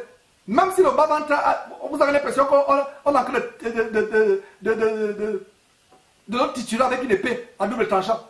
Même si vous pensez, vous avez l'impression que le ciel est en train de tomber sur votre tête. Même si vous traversez tous les problèmes du monde, votre responsabilité c'est de dire quoi? Merci Seigneur, merci Seigneur, merci Seigneur, encore merci Seigneur jusqu'à l'infini. Voilà notre responsabilité de dire merci au Seigneur. Qu'il nous délivre ou qu'il ne nous délivre pas, ça c'est... Il est souverain, lui-même il sait. Toute chose concourt au bien de ceux qui aiment Dieu. Et bien de fois par la suite, vous vous rendez compte qu'en fait, c'est plus tard que vous vous rendez grâce à Dieu parce que vous avez traversé. Mais au moment où vous traversez ça, vous êtes dans les murmures. Vous êtes dans la souffrance. Vous êtes même sur le point de maudire Dieu. Comme la femme de Job lui avait conseillé, maudit Dieu et meurt. Et suscite-toi. C'est plus tard que vous vous rendez compte, tiens, ce que le Seigneur a fait pour moi, je comprends maintenant. Toute chose concourt au bien de ceux qui aiment Dieu. Si vous aimez Dieu véritablement, il y aura la persécution. Mais au milieu de cette persécution, le Seigneur dit que nous sommes plus que vainqueurs. Donc voilà mes frères. Verset 19. J'espère dans le Seigneur Jésus vous envoyer bientôt Timothée afin d'être encouragé moi-même en apprenant ce qui vous concerne. Vous voyez, donc ils s'encourageaient les uns envers les autres. Ils s'encourageaient. Regardez comment la venue de Timothée pouvait encourager les Philippiens. Afin d'être encouragé, moi, et cela devait être un encouragement pour Paul, parce que Paul savait qu'en envoyant Timothée, Timothée devait fortifier les Philippiens et la joie de Paul devait être plus grande. Verset 28, plutôt le verset 20, excusez-moi. Car je n'ai personne ici qui partage mes sentiments pour prendre sincèrement à cœur votre situation. Regardez le verset 21. Tous, en effet, cherchent leurs propres intérêts et non ceux de Jésus. Tous. Dans une première partie, une partie précédente, toujours sur ce livre de Philippiens, on a posté une vidéo intitulée quel est le vrai motif pour lequel, quel est le motif réel pour lequel ton pasteur prêche l'évangile de Christ. Nous avons quoi ici? Notez ce verset. Tous, en effet, cherchent leurs intérêts et non ceux de Christ. C'est l'intérêt de Christ qui doit être la motivation principale pour laquelle nous prêchons l'évangile. Et même quand Paul écrit à Timothée, lui donne des critères d'un évêque. Un évêque, c'est quelqu'un qui s'occupe de l'église de Dieu, qui veille. Évêque vient du mot grec épiscopes, qui signifie veiller. Donc, vous veillez. Vous êtes le berger d'au moins 2 personnes. Vous êtes un évêque. Même une personne. Parce que l'église commence là où il y a 2 personnes. Donc, si vous veillez sur une personne, c'est le mot évêque. Le mot évêque s'applique à vous. Donc, ne voyez pas l'évêque ici avec les chapeaux de forme, les soutanes de balles qu'ils mettent, avec les grosses chaînes magnétisées, les grosses bagues, avec les cannes. Non, ce n'est pas ça évêque bibliquement. Évêque, c'est tellement quelque chose de simple. Or, aujourd'hui, ils ont tellement sophistiqué le mot évêque que bishop ne suffit pas. Parce que bishop, c'est évêque. Il y a des gens qui posent la question, mais Georges, bishop, c'est quoi? Bishop, c'est évêque. Donc, comme bishop est devenu même simple pour eux. Bishop ou évêque, c'est la même chose. Bishop en anglais, évêque en français. C'est devenu simple. Donc, ils ont maintenant archbishop, archevêque. Demain, ils auront plutôt quintribishop ou quadribishop, ou septibishop, ou octobishop. Bon, ça sera tellement petit. Donc, mes frères, l'intérêt de Christ, c'est ce qui importe. Nous devons être désintéressés. Un prédicateur du Seigneur Jésus-Christ ne doit pas rechercher sa propre gloire. Beaucoup de gens s'élèvent aujourd'hui prédicateurs de l'évangile. 1, à cause de l'argent. 2, à cause de se faire un nom. De se faire voir, avoir la gloire. Ce n'est pas pour la gloire que nous prêchons l'évangile. Ce n'est pas pour se faire voir que nous prêchons l'évangile. C'est que la nécessité nous en a imposé. L'apôtre Paul disait, si je prêche l'évangile, pour moi, ce n'est pas un sujet de joie, pardon. La nécessité m'en a imposé. Et malheur à moi si je ne prêche pas l'évangile. Malheur à nous si nous ne prêchons pas l'évangile. Nous rendons grâce à Dieu de ce que nous avons au moins une trompette pour les gens peuvent se connecter suivre la parole non diluée. La parole qui ne fait pas plaisir. Parce qu'aujourd'hui, vous êtes habitués, beaucoup de gens parmi vous sont habitués à l'évangile bonbon chocolat. Mais si c'est l'évangile qui fait mal au cœur. Il y a des gens, quand ils suivent ça, ils ont vraiment envie, soit de mettre dans un caillou, soit de m'attraper, de me masser le cou. Vous avez compris ce que je dis? Ils graissent les dents. Parce que l'évangile ne veut pas supporter. Et la parole de Dieu a prophétisé qu'il arrivera un temps. Les gens ne supporteront plus la sainte doctrine, mais auront la démangeaison d'entendre les choses agréables, se donneront une foule de faux docteurs, faux prophètes, faux pasteurs, vers qui vont se tourner. Nous donnons la parole de Dieu qui délivre, même s'il est dur. Au début, c'est dur. C'est comme le plan d'Indolé chez les Camerounais. Un bon plan d'Indolé, il y a un peu de la mérité. C'est un peu amer. Mais au fur et à mesure que vous mangez, la langue devient sucrée et ça produit la joie dans votre cœur.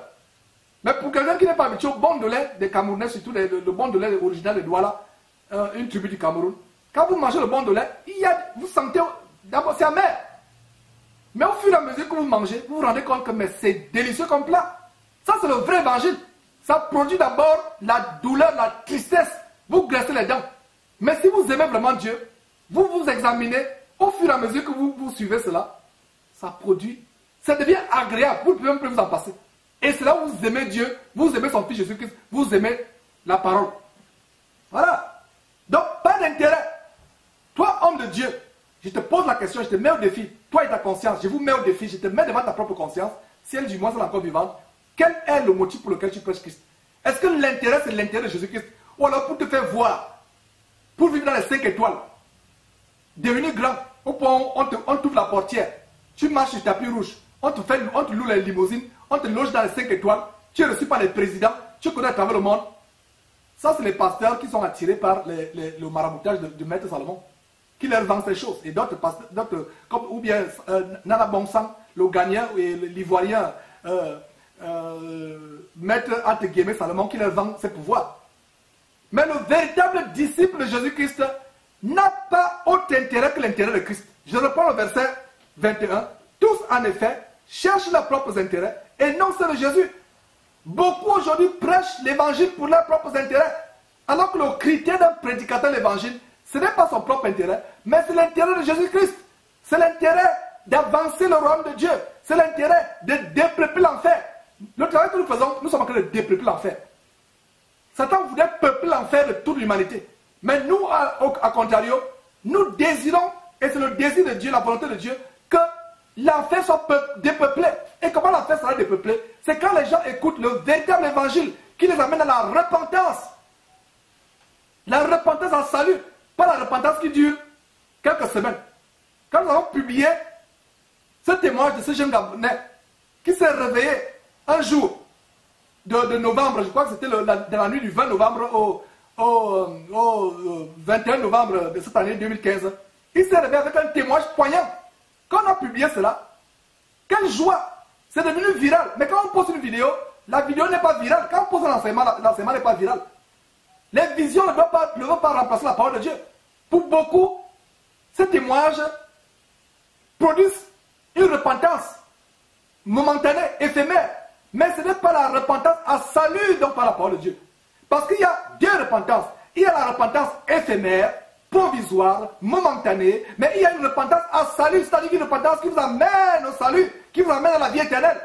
À quoi servira-t-il à un homme de se repentir si c'est une repentance momentanée, éphémère, voilà, courte? Mais la véritable repentance, c'est la repentance, vous faites un demi-tour, 180 degrés demi-tour, et vous vous détournez de votre vie passée, et vous changez de route, et vous allez sur la route de l'évangile du Seigneur Jésus-Christ. Voilà. Donc aujourd'hui, ne prêchons pas l'évangile pour se faire voir, pour être grand, pour être célèbre, pour être connu, pour avoir l'argent. Prêchons l'évangile parce que nous avons l'amour des âmes. Nous voulons que le monde comprenne l'évangile. Nous dénonçons les abominations qui sont dans ce monde. Nous sommes là pour dépeupler l'enfer et pour peupler le royaume de Dieu. Voilà, fermons la parenthèse par rapport à ces gens qui ne prêchent pas Christ, mais prêchent plutôt pour leurs propres intérêts. Ils cherchent leurs propres intérêts. Donc, verset 21. Tous, en effet, cherchent leurs propres intérêts et non ceux de Jésus-Christ. Donc, L'apôtre Paul continue au verset 22 en montrant comment il œuvre avec Timothée. Nous lisons, verset 22. Vous savez qu'il, c'est-à-dire Timothée, a été mis à l'épreuve en se consacrant au service de l'évangile avec moi, comme un enfant avec son père. Comme un enfant avec son père. Je vais une parenthèse rapidement ici pour dire que voilà ce genre de versets sur lesquels les gens s'appuient pour dire que le Seigneur Jésus qui s'est dit en Matthieu chapitre 23, n'appelez personne père sur terre. Mais voilà le verset qui vont parler, va dire que mais Timothée considérait, Paul considérait Timothée comme son enfant. Insensés sont ceux qui pensent comme cela.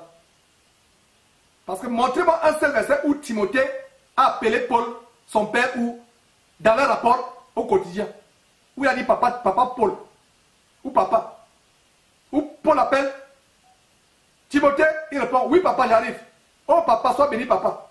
Montrez-moi un seul verset. Je mange ma Bible devant vous. Mais dans le cas d'amour que Paul avait vis-à-vis de Timothée, il prenait Timothée pour un enfant qu'il a engendré dans la foi.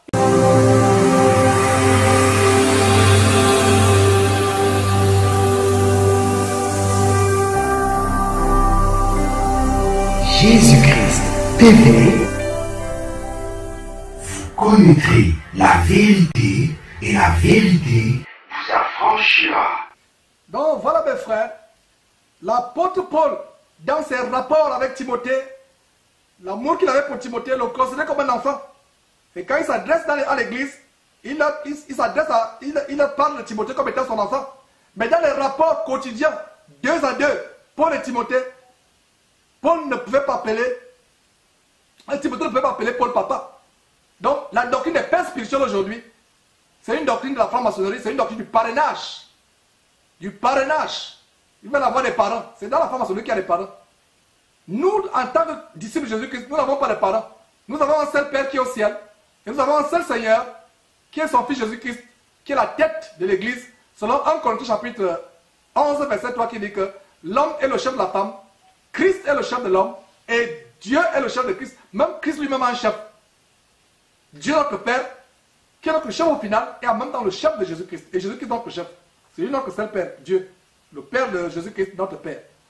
Donc, verset 22, vous savez que qu'il, c'est-à-dire Timothée, a été mis à l'épreuve en se consacrant au service de l'évangile avec moi, comme un enfant avec son père.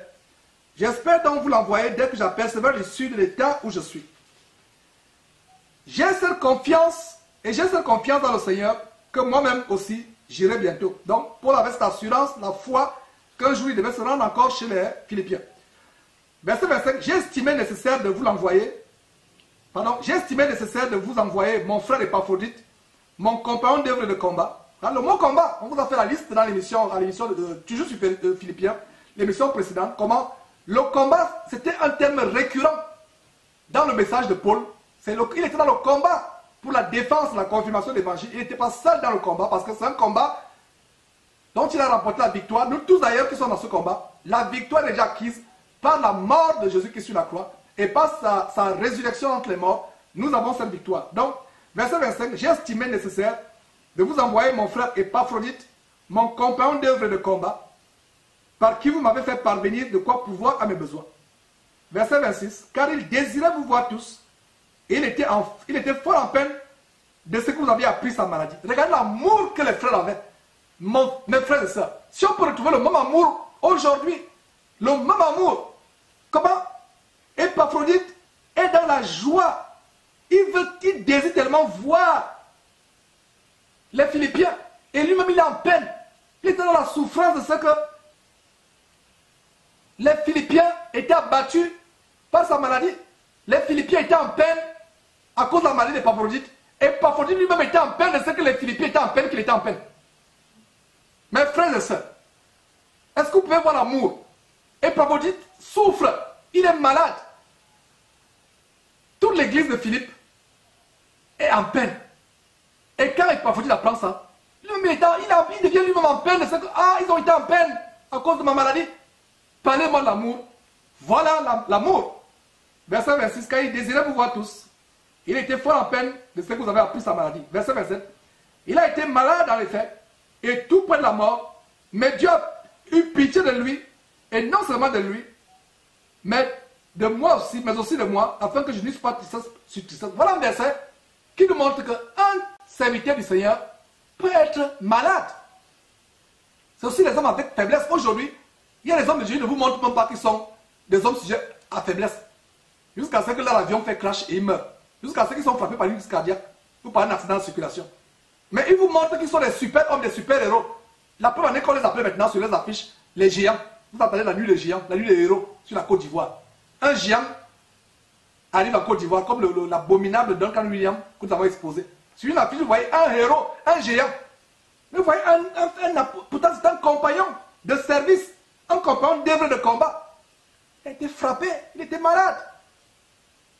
C'est comme dernièrement, pour ceux qui ne le savent pas, l'océan m'a aussi fait grâce de me sortir. Il y a des moments où on a fait des semaines sans émission. Maladie, l'océan m'a sorti. Et c'est pour vous dire que le combat pour l'évangile est sérieux.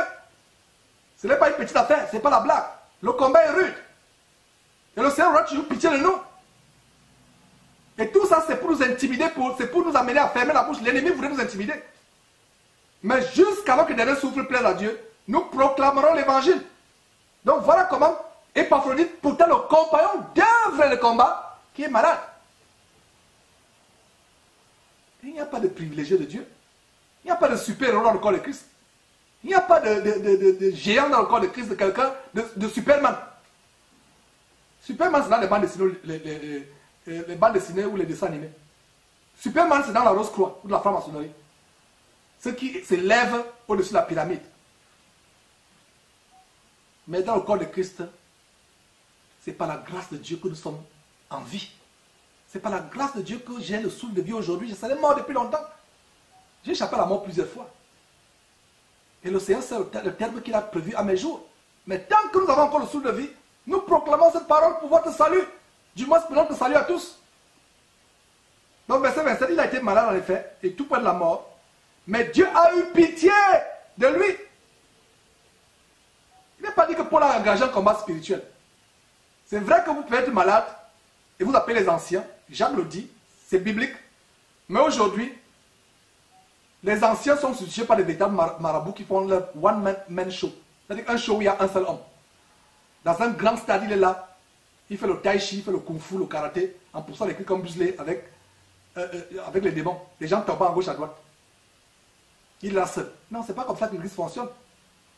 La Bible dit, si quelqu'un parmi vous est malade, qu'il appelle les anciens. Les anciens.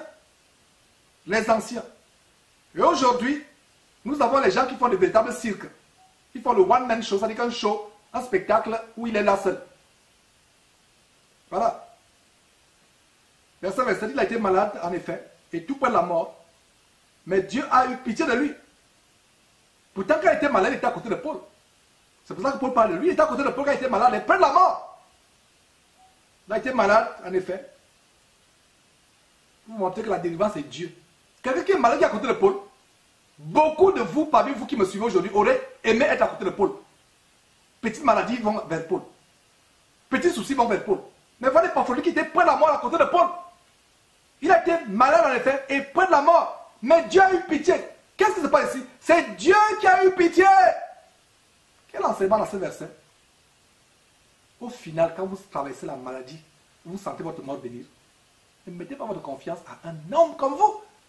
Épaphrodite n'a pas mis sa confiance à Paul. Regardez l'apôtre Paul qui faisait des miracles extraordinaires. Lisez le livre des Actes. Vous allez voir à quel point Paul était, à quel point de puissance peut arriver. Vous pensez que c'est par hasard que la Bible nous parle d'Épaphrodite? Aujourd'hui, dans cette émission sur les Philippiens, la révélation c'est que un malade peut être à côté de l'homme de Dieu. Ce n'est pas l'homme de Dieu qui le délivre. Sinon, l'ombre de Paul aurait seulement couvert Épaphrodite et il guérissait. L'enseignement ici, la révélation ici, c'est que c'est Dieu qui a pitié au final. C'est Dieu qui délivre. Mettez votre confiance en Dieu au final. Comment continuez-vous à mettre votre confiance aux hommes? Aux narines desquelles il n'y a que un souffle. Si Dieu retire ce souffle, l'homme, soi-disant homme de Dieu avec qui vous avez pris rendez-vous, vous avez même déjà payé le billet d'avion pour aller le trouver dans son continent. Vous êtes même dans des continents différents. Arrivé là-bas, on vous dit qu'il est mort. Vous allez même aussi vous évanouir et mourir. Parce qu'il est mort. Ne mettons pas notre confiance à un homme, mettons notre confiance à Dieu. Donc voilà Épaphrodite, qui pourtant est à côté de Paul, mais qui était mourant. Et qu'est-ce qu'il dit ici? Mais Dieu a eu pitié de lui. Et non seulement d'Épaphrodite de lui, mais aussi de Paul, de moi. Donc Paul aussi. Donc 2 personnes étaient délivrées ici. Épaphrodite qui était malade dans la chair, qui souffrait, qui était sur le point de mourir. Aussi Paul. Parce que le combat était rude, comme si Paul se retrouvait seul. Dieu a eu pitié non seulement d'Épaphrodite, mais de Paul. Ça a été une grande consolation pour les deux. Mais aussi de moi, afin que je n'eusse pas de tristesse sur tristesse. Donc la tristesse que lui causait le combat pour l'évangile, et encore la tristesse d'un compagnon, faisant comme Épaphrodite. Verset 28. Je l'ai donc envoyé avec d'autant plus d'empressement, afin que vous vous réjouissiez de le revoir, et que je sois moi-même moins triste. Recevez-le donc dans le Seigneur avec une joie entière, et honorez de tels hommes.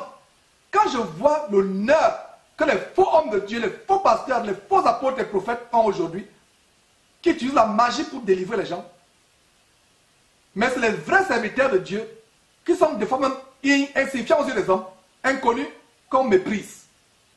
L'apôtre Paul dit d'honorer de tels hommes, qui de manière humble, de simples serviteurs, c'est même inutile aux yeux de Dieu. C'est des personnes comme cela qu'on doit honorer. Donc, recevez-le donc dans le Seigneur avec une joie entière et honorez de tels hommes. Car c'est pour l'œuvre de Christ qu'il a été près de la mort, ayant exposé sa vie, afin de supplier à votre absence dans le service que vous me rendiez. Voilà. Toujours. Donc voilà, là, je finis avec le chapitre 2. Sans transition, chapitre 3. Et le chapitre 3 continue avec la même exhortation de se réjouir. Mes frères, se réjouir. Est-ce que vous pensez que c'est par hasard? Ce n'est pas par hasard. Dans Philippiens chapitre 2, verset 18, Paul dit, vous aussi, réjouissez-vous de même et réjouissez-vous avec moi. Et par quelle exhortation l'apôtre Paul commence le chapitre 3, verset 1? Au reste, mes frères, réjouissez-vous dans le Seigneur. Donc la réjouissance dans le Seigneur est tellement importante aux yeux de Dieu. Et la véritable réjouissance du Seigneur ne dépend pas de ce que tout va bien. C'est même quand tout va mal que vous vous réjouissez dans le Seigneur en lui rendant des actions de grâce. Et cela devient quoi? Un sacrifice de louange. Au reste, mes frères, réjouissez-vous dans le Seigneur. Je ne me lasse point de vous écrire les mêmes choses, et pour vous cela est salutaire. Vous m'avez toujours entendu dire que je me lasserai point de vous dire les mêmes choses. En fait, je suis en train d'imiter Paul ici. Paul dit, je ne me lasse point de vous écrire les mêmes choses. Et c'est la même chose ici derrière cette trompette. Nous ne nous lasserons point de vous redire les mêmes choses, les mêmes choses. Peut-être vous qui les avez écoutées 1000 fois, vous allez être lassés, mais sachez qu'il y a quelqu'un qui ne les a pas encore écoutées, même une seule fois. Donc, usez de patience et d'amour pour celui qui n'a pas encore écouté. Vous avez déjà écouté 1000 fois, vous êtes fatigué de m'entendre dire ça 1000 fois, mais il y a quelqu'un qui n'a pas encore écouté une fois. Est-ce que vous comprenez? Je ne me lasse pas de vous écrire les mêmes choses, et pour vous cela est salutaire. Cela est salutaire de redire les mêmes choses. Il y a quelqu'un qui a envoyé un courrier qui dit, je crois que c'est un commentaire qu'il a fait sur Facebook, il dit, je me retrouve en train de citer les versets de mémoire sans les avoir mémorisés à force de les écouter. Et ça m'a rempli de joie. Il me dit, frère, il y a certains versets que je récite déjà comme cela, à force d'écouter Jésus-Christ TV, afin de suivre tes enseignements, afin d'écouter, de t'écouter dire les mêmes choses. Je suis surpris après de dire les mêmes paroles. Comme je vous avais raconté dans une émission, il y avait une musique qui était tellement virale, je ne sais pas si monsieur a eu le disque d'or aux États-Unis. Dans tous les magasins ici, vous allez faire des courses sur cette chanson qui vous écoutez. Elle nous énervait. Quand vous sentez, c'est comme si c'est un marteau qu'on colle sur votre tête. Confortez-moi, quand vous suivez ça, on était triste dans notre cœur. Mais finalement, à force d'écouter cette chanson, on est arrivé au point où, un jour, on pouvait risquer même de la fredonner.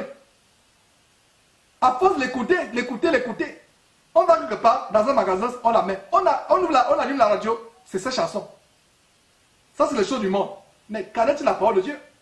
Donc, à force d'écouter, c'est pour ça que la parole dit, je ne me lasse pas de vous écrire les mêmes choses. Au fur et à mesure où on dit les mêmes choses, on les redit. Certains parmi vous, comme ce témoignage de ce jeune homme, qui dit qu'à force de vous écouter, à force d'écouter ces enseignements, je me suis pris en train de réciter les versets, ce que je ne me serais pas cru capable de faire. Voilà, à force d'écouter. Et ça produit la foi, parce que la foi vient de ce qu'on entend. Et ce qu'on entend vient de la parole de Christ. Le verset 2 continue en disant, prenez garde aux chiens, prenez garde aux mauvais ouvriers, prenez garde aux faux circoncis. Les chiens, mes frères et sœurs. Quelle est la particularité du chien? La particularité du chien, c'est aller de poubelle en poubelle, mangeant, vomissant, mangeant, vomissant, mangeant, vomissant. Donc ça, c'est la particularité du chien. Le chien n'est pas stable. Le chien va à gauche, il va à droite, il fout toutes les poubelles. Aujourd'hui, dans le corps de Christ, malheureusement, on a de véritables chiens. Tel homme se lève avec cette doctrine pernicieuse, ils les suivent. Tel homme se lève, ils les suivent. Il y a des gens qui m'envoient des vidéos, il y a un homme là vraiment qui pense qu'il y aura seulement une seule personne qui ira au ciel. Suis cette vidéo, il parle de toi dedans. Les gens le suivent. Tel homme, les gens le suivent. Mes frères et sœurs, ne suivez pas un homme, suivez le Seigneur Jésus-Christ. Beaucoup de gens font des vidéos là pour que vous les suiviez. Beaucoup de gens sont là, ouvrent des ministères, deviennent des apôtres, prédicateurs, ils mettent même des non-apôtres devant leur nom. Prophète. Un véritable homme de Dieu va poster une vidéo sur YouTube, ne va pas mettre apôtre tel. Quand vous voyez déjà une vidéo sur YouTube, apôtre tel, c'est même déjà la preuve qu'il y a un autre esprit derrière. La Bible dit qu'un homme te loue et non tes propres lèvres. Vous savez comment le nom apôtre sonne bien aujourd'hui, le nom prophète. Quand vous regardez une vidéo, vous voulez discerner si quelqu'un est un vrai pasteur ou un faux pasteur. Beaucoup de gens disent, mais Georges, tu ne fais que dénoncer les faux, mais montre aussi le vrai. Je leur ai répondu avec une courte vidéo où je leur dis, je vous montre tous les jours le vrai pasteur, vous ne le suivez pas. Vous êtes aveugle. Vous fermez vos yeux, vos oreilles, vous ne verrez pas suivre le vrai pasteur que je vous montre tous les jours, qui est le Seigneur Jésus-Christ. C'est le seul vrai. Même moi qui vous parle, mes frères, ne me jetez pas les compliments, ne dites pas que Georges est dans le vrai. Non. C'est la parole de Dieu que vous écoutez ce que j'enseigne, c'est ce que j'enseigne en vérifiant votre Bible qui va vous montrer si c'est dans le vrai ou si c'est dans le faux. Aujourd'hui, beaucoup veulent que vous les suiviez. Beaucoup veulent que vous soyez, que vous détourniez de Jésus-Christ pour les suivre. En fait, ils remplacent Jésus-Christ dans votre vie. Donc, aujourd'hui, un nouveau se lève, les gens le suivent. Demain, l'autre se lève, ils abandonnent celui qui suivait. C'est pour ça qu'en fait, moi je vous m'en garde. Ne me suivez pas. Ne me suivez pas. Ceux qui m'accusent, ceux qui me prennent des intentions, ces paroles que je suis en train de dire sont la condamnation pour vous. Je dis à haute voix, ne me suivez pas. Suivez Jésus-Christ. Jésus-Christ TV pour suivre Jésus-Christ.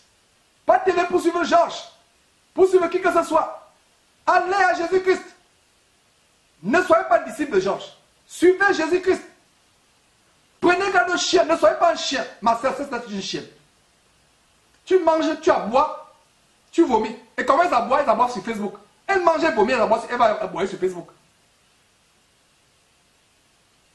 Mangeant, vomissant, elle a aboyé sur Facebook. C'est qu'elle a, au sujet qu'elle a mangé, elle a vomi. Elle va aboyer. Les chiens, prenez garde aux chiens. Et si ces gens qui avaient parlé de chien, on devait dire que je l'accuse. Il insulte. Paul dit, prenez garde au chien. Un chien est errant. Il est vagabond.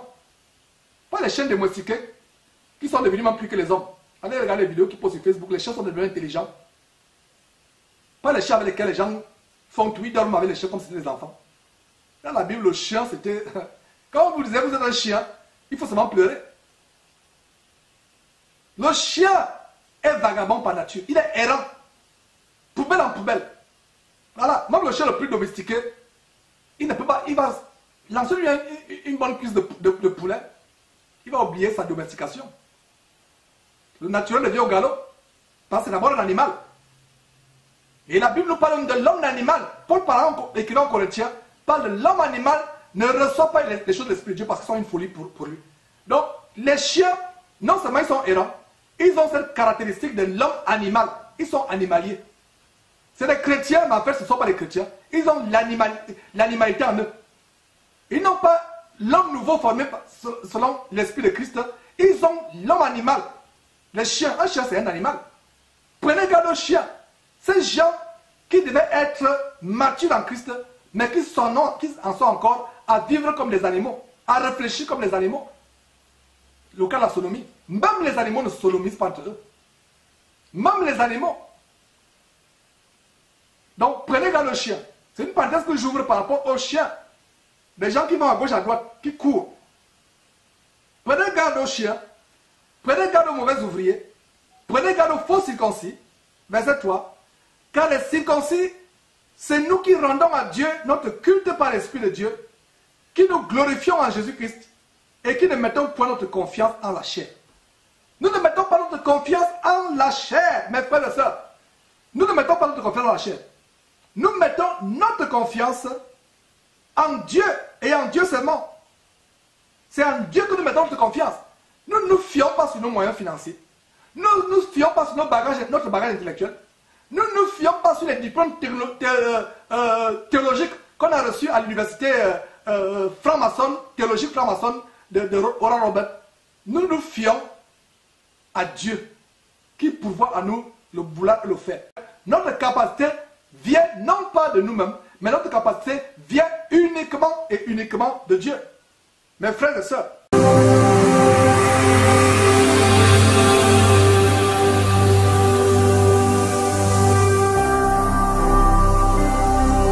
Jésus-Christ TV, vous connaîtrez la vérité et la vérité vous affranchira. voilà mes frères, ce grand verset, verset 3, qui dit, car les circoncis, c'est nous qui rendons à Dieu notre culte par l'Esprit de Dieu, qui nous glorifions en Jésus-Christ et qui ne mettons point notre confiance dans la chair.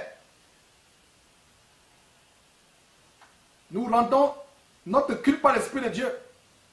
Et le Seigneur Jésus, parlant avec cette femme au bord du puits, en Jean chapitre 4,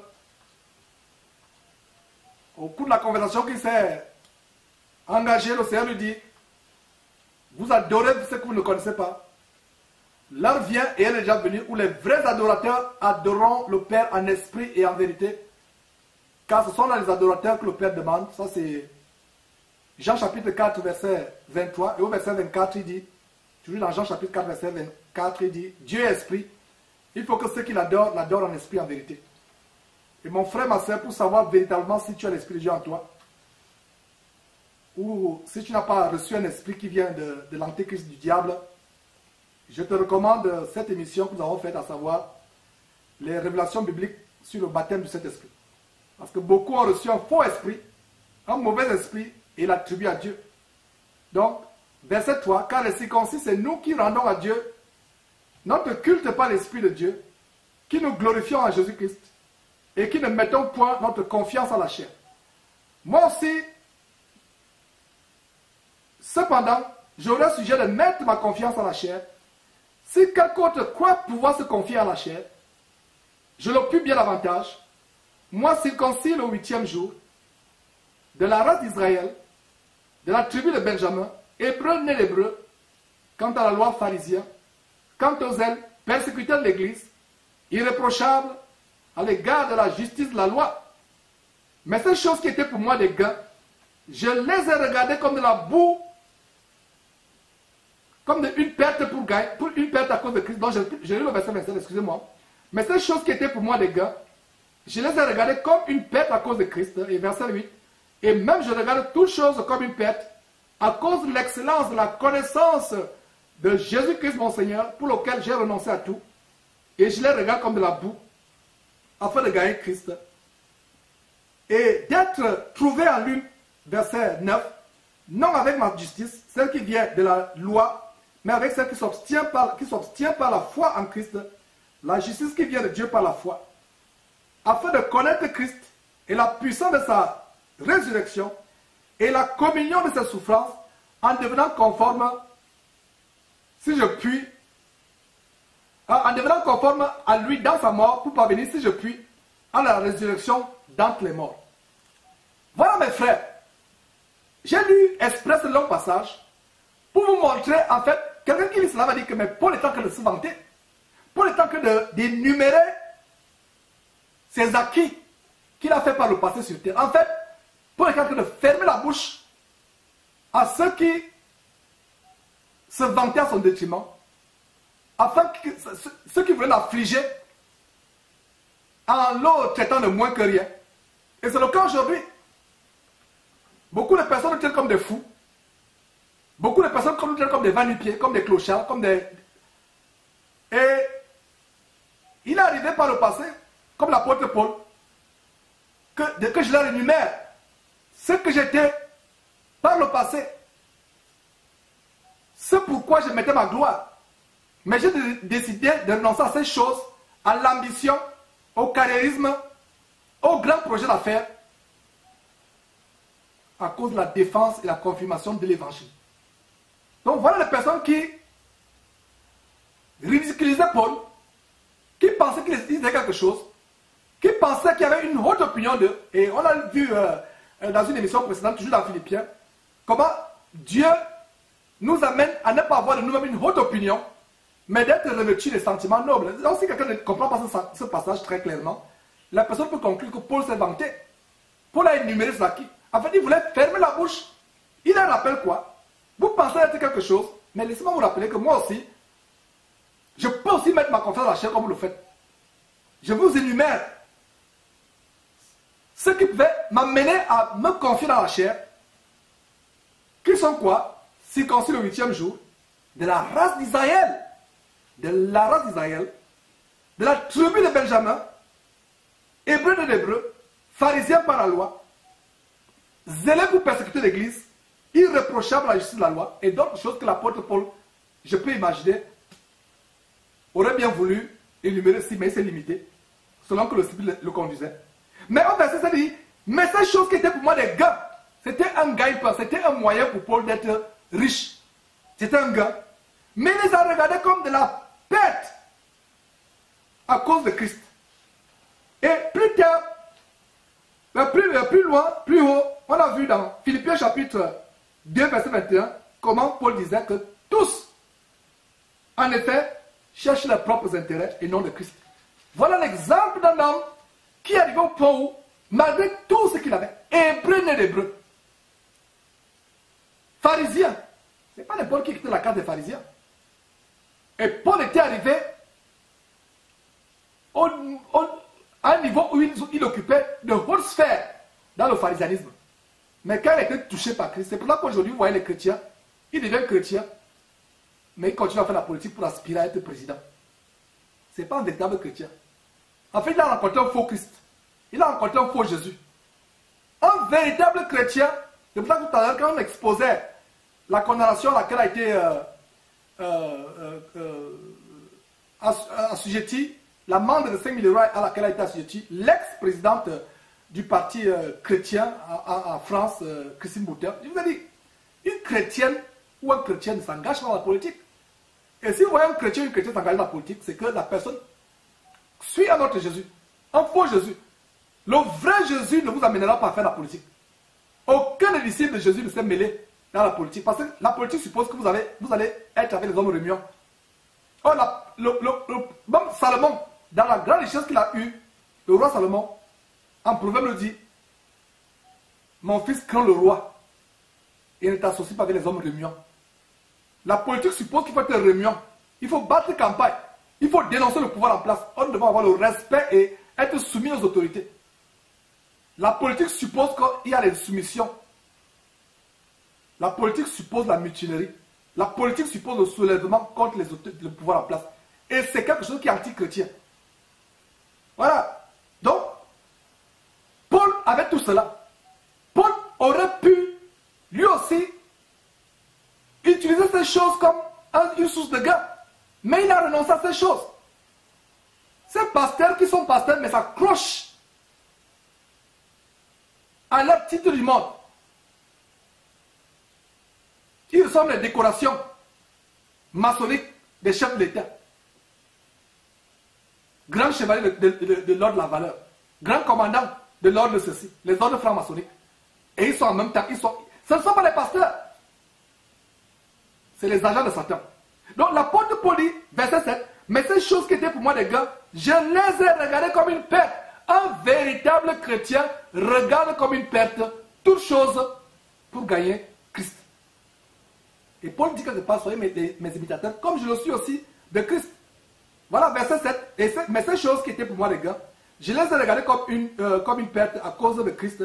Et même je regarde toutes choses comme une perte à cause de l'excellence de la connaissance de Jésus-Christ mon Seigneur, pour lequel je renonçais à tout, et je le regarde comme de la boue afin de gagner Christ.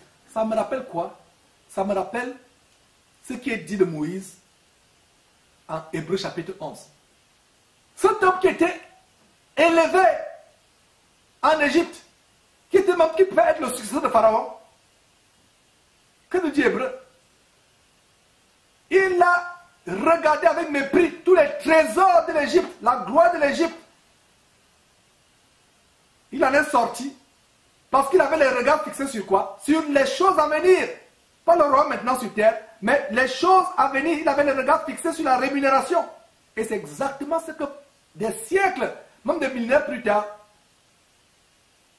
des siècles plus tard, c'est ce que Paul est en train de faire en disant, ces choses que j'ai regardées, pour moi c'était des gains, des sujets pour moi des sujets de vanité, de vantardise, d'élévation. Je les ai regardés comme quoi? Comme une perte à cause de Christ, verset 8, et même, je regarde toutes choses comme une perte à cause de l'excellence de la connaissance de Jésus-Christ, mon Seigneur, pour lequel j'ai renoncé à tout, et je regarde comme de la boue afin de gagner Christ. Et d'être trouvé en lui, non pas avec ma justice, celle qui s'obtient, celle qui vient de la foi, pardon, de la loi. Je reprends verset 9.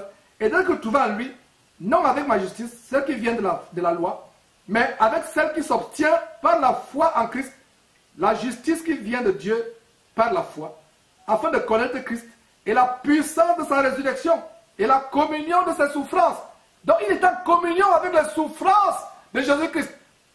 Aujourd'hui, ces grands prédicateurs par excellence, vos apôtres par excellence, disent qu'ils sont en communion avec Dieu, ils sont en communion avec son Fils Jésus-Christ, mais ils ne sont pas en communion avec ses souffrances. Avant Jésus-Christ, il veut déjà vivre dans la gloire. Nous comprenons qu'ils ont un autre maître. Verset 10 à nouveau. Afin de connaître Christ et la puissance de sa résurrection et la communion de ses souffrances en devenant conforme à lui dans la mort, pour parvenir, si je puis, à la résurrection d'entre les morts. D'entre les morts. Et le verset 12 dit, ce n'est pas que j'ai déjà remporté le prix, ou que j'ai déjà atteint la perfection, mais je cours pour tâcher de le saisir, puisque moi aussi j'ai été saisi par Jésus-Christ. Frère, je ne pense pas l'avoir saisi, mais je fais une chose, oubliant ce qui est en arrière et me portant vers ce qui est en avant, je cours vers le but pour remporter le prix de la vocation céleste de Dieu en Jésus-Christ. Toute cette section est soulignée, du verset 12 au verset 14, c'est souligné dans ma Bible. Dans ma Bible, c'est souligné. Le grand apôtre Paul, qui a été lapidé, laissé pour mort, qui a échappé au naufrage, qui a été battu, qui a été un scandale aux juifs, aux non-juifs, qui a souffert, qui a été en parfaite communion, qui a contribué, qui a bu la coupe de douleur et de souffrance d'agonie du Seigneur, c'est le grand apôtre Paul qui émet la possibilité d'être lui-même rejeté après avoir prêché aux autres. Voilà un bon passage qui ferme la bouche aux gens qui véhiculent la doctrine de une fois sauvé, sauvé pour toujours. Qui ferme la bouche à ceux qui pensent qu'ils ont l'assurance du salut. À ceux qui pensent qu'une fois qu'ils ont confessé Jésus-Christ comme Seigneur et Sauveur, qui retournent à ceux qu'ils ont vomi, qui retournent à leur vie passée, ils vont toujours aller au ciel. Ça, c'est un enseignement de mort. Que dit le grand apôtre Paul? Et ces gens qui le disent n'ont même pas atteint un milliardième de souffrance ou d'œuvre que l'apôtre Paul a accompli. Le grand apôtre Paul qui dit ceci, il ne pense pas, je ne pense pas, voilà, ce n'est pas que j'ai déjà remporté le prix. Il rappelle ces choses qu'il a été par le passé, qu'il a fait par le passé. Mais il dit que je les regarde comme la boue pour gagner Christ et être trouvé en lui, non avec sa justice, mais celle qui vient de la, pas celle qui vient de la loi, mais avec celle qui s'obtient par la foi en Christ, afin de connaître Christ, d'être en communion avec lui, d'être en communion avec ses souffrances. Mais, au verset 12, l'apôtre Paul dit, il n'a pas encore remporté le prix. Parlez-moi d'humilité, parlez-moi d'assurance, voilà la vraie assurance. par l'assurance folle, les gens qui pensent que, comme ils sont en Christ, ils sont privilégiés de Dieu, ils ne peuvent plus rater le salut. Ce n'est pas que j'ai déjà remporté le prix ou que j'ai déjà atteint la perfection. Nous atteignons la perfection jour après jour. Et c'est le même cas avec nous. Quand je viens ici, tous les jours, les gens pensent que je suis le seul prédicateur parfait sur terre. Non! Pas du tout. Les gens pensent que je suis le seul excellent. Pas du tout. Je travaille tous les jours à mon salut avec un détremblement. Donc ceux qui m'appellent pour penser que non, Georges peut prier pour moi parce que lui, il est avec Dieu, il est privilégié de Dieu. Il n'y a pas de privilégié de Dieu. Paul ici vous montre qu'il n'y a pas de privilégié de Dieu. Si Paul était privilégié de Dieu, il n'aurait pas écrit ceci. Il dit quoi? Ce n'est pas que j'ai déjà remporté le prix ou que j'ai déjà atteint la perfection, mais je cours pour tâcher de le saisir. Il pratique ce qu'il a dit aux Philippiens, on a lu ça précédemment. Travaillez à votre salut avec crainte et tremblement. Travaillez avec le salut avec crainte et tremblement. Dans Philippiens chapitre 2, verset 12. Il dit travaillez à votre salut avec crainte et tremblement. Et c'est la même chose qu'il lui-même fait ici. Il court pour tâcher sa télé. Il s'attelle pour tâcher de le saisir. Puisque moi aussi j'étais saisi par Jésus-Christ. Et Dieu verset 13. Frère, je ne pense pas l'avoir saisi. Mais je fais une chose. Oubliant ce qui est en arrière, je me porte vers ce qui est en avant. Je cours. Il ne traîne pas les pieds. Il ne marche pas. Il court. C'est la même course dans laquelle nous sommes engagés. La course, le grand marathon vers le royaume de Dieu. Persévérons chaque jour. Il dit qu'au verset 14, je cours vers le but pour remporter le prix de la vocation céleste de Dieu en Jésus-Christ. Et plus tard, Paul, ailleurs dans la Bible, Paul écrivant aux Corinthiens, leur dit la même chose. Il écrit la même chose. Il dit, il traite durement son corps dans 1 Corinthiens chapitre 9. Vous lisez à partir du verset 24 au verset 27. Paul dit que il tient durement son corps au verset 27, 1 Corinthiens chapitre 9, verset 27. Il traite durement son corps et le tient assujetti, de peur d'être lui-même rejeté après avoir prêché aux autres. Donc, Paul aimait la possibilité d'être rejeté après avoir prêché aux autres.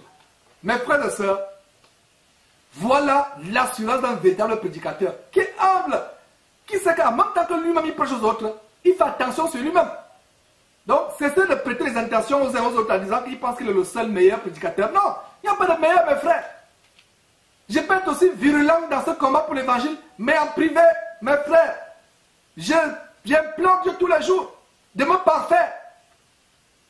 Peut-être ces gens que nous dénonçons, peut-être ils ont des aspects de la vie où peut-être je manque. Mais si nous dénonçons, c'est que c'est arrivé à un tel point où la vente de l'évangile, l'amour propre, c'est l'élevé au-dessus de Jésus-Christ, introduit la sorcellerie et les doctrines des démons dans le corps de Christ. Nous ne pouvons pas nous taire. Et en même temps que nous dénonçons, nous nous examinons. Et c'est l'appel que j'ai lancé il y a quelques jours aux auditeurs de Jésus-Christ TV, même à l'équipe de Jésus-Christ TV, afin de ne pas avoir de nous-mêmes une haute opinion, penser qu'on est les privilégiés de Dieu, mais revêtir toujours et toujours des sentiments humbles, nous attelons, marchons en progrès, de progrès en progrès, mes frères. Donc c'est par ce verset 14 du 3e chapitre de Philippiens qu'on va suspendre aujourd'hui. Et je pense que quand nous reviendrons, plus tard, on va conclure le livre de Philippiens. Donc ça va faire plaisir à Dieu, 4 émissions sur Philippiens. Donc nous allons marquer une pause sur ce livre, à ce verset, à ce niveau, chapitre 3, Philippiens chapitre 3, verset 14. Donc mes frères, c'était un plaisir de partager ces choses, la parole de Dieu, merveilleuse et ganable, c'est la meilleure chose que nous pouvons vous donner aujourd'hui. Pierre et Jean qui montaient au temple, qui avaient administré la guérison de la part de Dieu. Dieu nous a maintenant manifesté la puissance, en guérissant ce mendiant infirme, impotent. Et l'apôtre Pierre lui a dit, je n'ai ni or ni argent. Ce que j'ai, je te donne au nom de Jésus-Christ, lève-toi et marche. Et la plus grande chose que vous pouvez recevoir un homme sur terre, c'est l'évangile. Recevez tout l'argent de la couronne britannique, de la reine Elisabeth. Recevez tout l'argent de Bettencourt en France. Recevez tout l'argent des hommes les plus riches des États-Unis, Bill Gates, Warren Buffett. Recevez tous les diamants de la compagnie de Beers en Afrique du Sud. Vous allez mourir, vous allez laisser cet argent. Mais la certitude certaine sur terre, la seule certitude, c'est que l'évangile de notre Seigneur Jésus-Christ, c'est le plus grand trésor parce qu'il vous amène à la vie éternelle. Vous ne connaîtrez jamais la mort, même si un jour on vous met 2 mètres sous terre. Parce qu'au son de la trompette, quand la trompette va retentir, la voix de l'archange de Dieu, les morts en Christ ressusciteront, vous ressusciterez pour la vie éternelle. Donc la plus grande chose que vous pouvez donner, vous offrez vous-même d'abord. D'abord vous-même, ne donnez pas à quelqu'un si vous ne l'avez pas vous-même reçu. La plus grande chose que vous pouvez vous recevoir, ce n'est pas les cadeaux de l'abominable fête de Noël, ce n'est pas les trésors, ce n'est pas l'argent. C'est faux pasteur qui vous amène à vous focaliser sur l'argent. Vous allez mourir, c'est la poussière, tout ça vous entraîne la mort. La véritable chose, le trésor véritable qui vous entraîne la vie éternelle, c'est l'évangile. L'évangile. L'évangile. Mes frères et sœurs, c'est par cette exhortation additionnelle que je vous prie de vous joindre à nous, de tout simplement rendre grâce à Dieu. Mes sœurs, couvrez-vous la tête quand vous priez. Mes frères, veillez à ce qu'il n'y ait rien qui recouvre votre tête quand vous priez. Donc, rendons grâce à Dieu. Mes frères et sœurs, prosternons devant sa face. Seigneur Dieu, merci infiniment. Merci pour ce grand message, pour la force que tu nous as donnée ici au studio, par ma bouche. Malgré les fatigues de la semaine, tu nous as donné d'être debout, de donner la merveilleuse chose que nous pouvons donner à nos prochains, cet évangile, cette parole. Seigneur, grâce te soit rendue pour cette parole. L'honneur, la gloire, la louange à toi seul et ainsi qu'à ton Fils Jésus-Christ. L'honneur pas à cette trompette, l'honneur pas à Georges, moi qui suis ici, ton serviteur qui a encore des défauts, Père, tu vois mes défauts. Mais je peux te remercier de ce que tu es patient envers moi et tu me donnes le mot parfait, Seigneur. Je te rends grâce, je te remercie pour tous ceux qui ont suivi cet enseignement. Donne-leur de ne pas être des auditeurs oublieux, écoutant et ne les mettant pas en pratique, mais donne-leur de vraiment être changés véritablement par cet évangile. Seigneur, merci pour ceux qui suivront cette émission plus tard. C'est au nom tout-puissant de Jésus que nous avons prié. Amen. Donc mes frères, ça en est fait pour aujourd'hui. Dans quelques jours, plaise à Dieu, vous aurez la date précise, la prochaine émission, nous allons terminer le livre de Philippiens. Que la paix, la gloire, la santé que Dieu est parti soit toujours avec vous. Santé spirituelle d'abord. Et la grâce et la faveur de Dieu, la faveur imméritée. Et la joie, surtout la joie. En dépit de toutes les situations, en dépit des circonstances que vous pouvez traverser. Vous garde pleinement intègre en Christ Jésus. Par lui, nous disons Amen.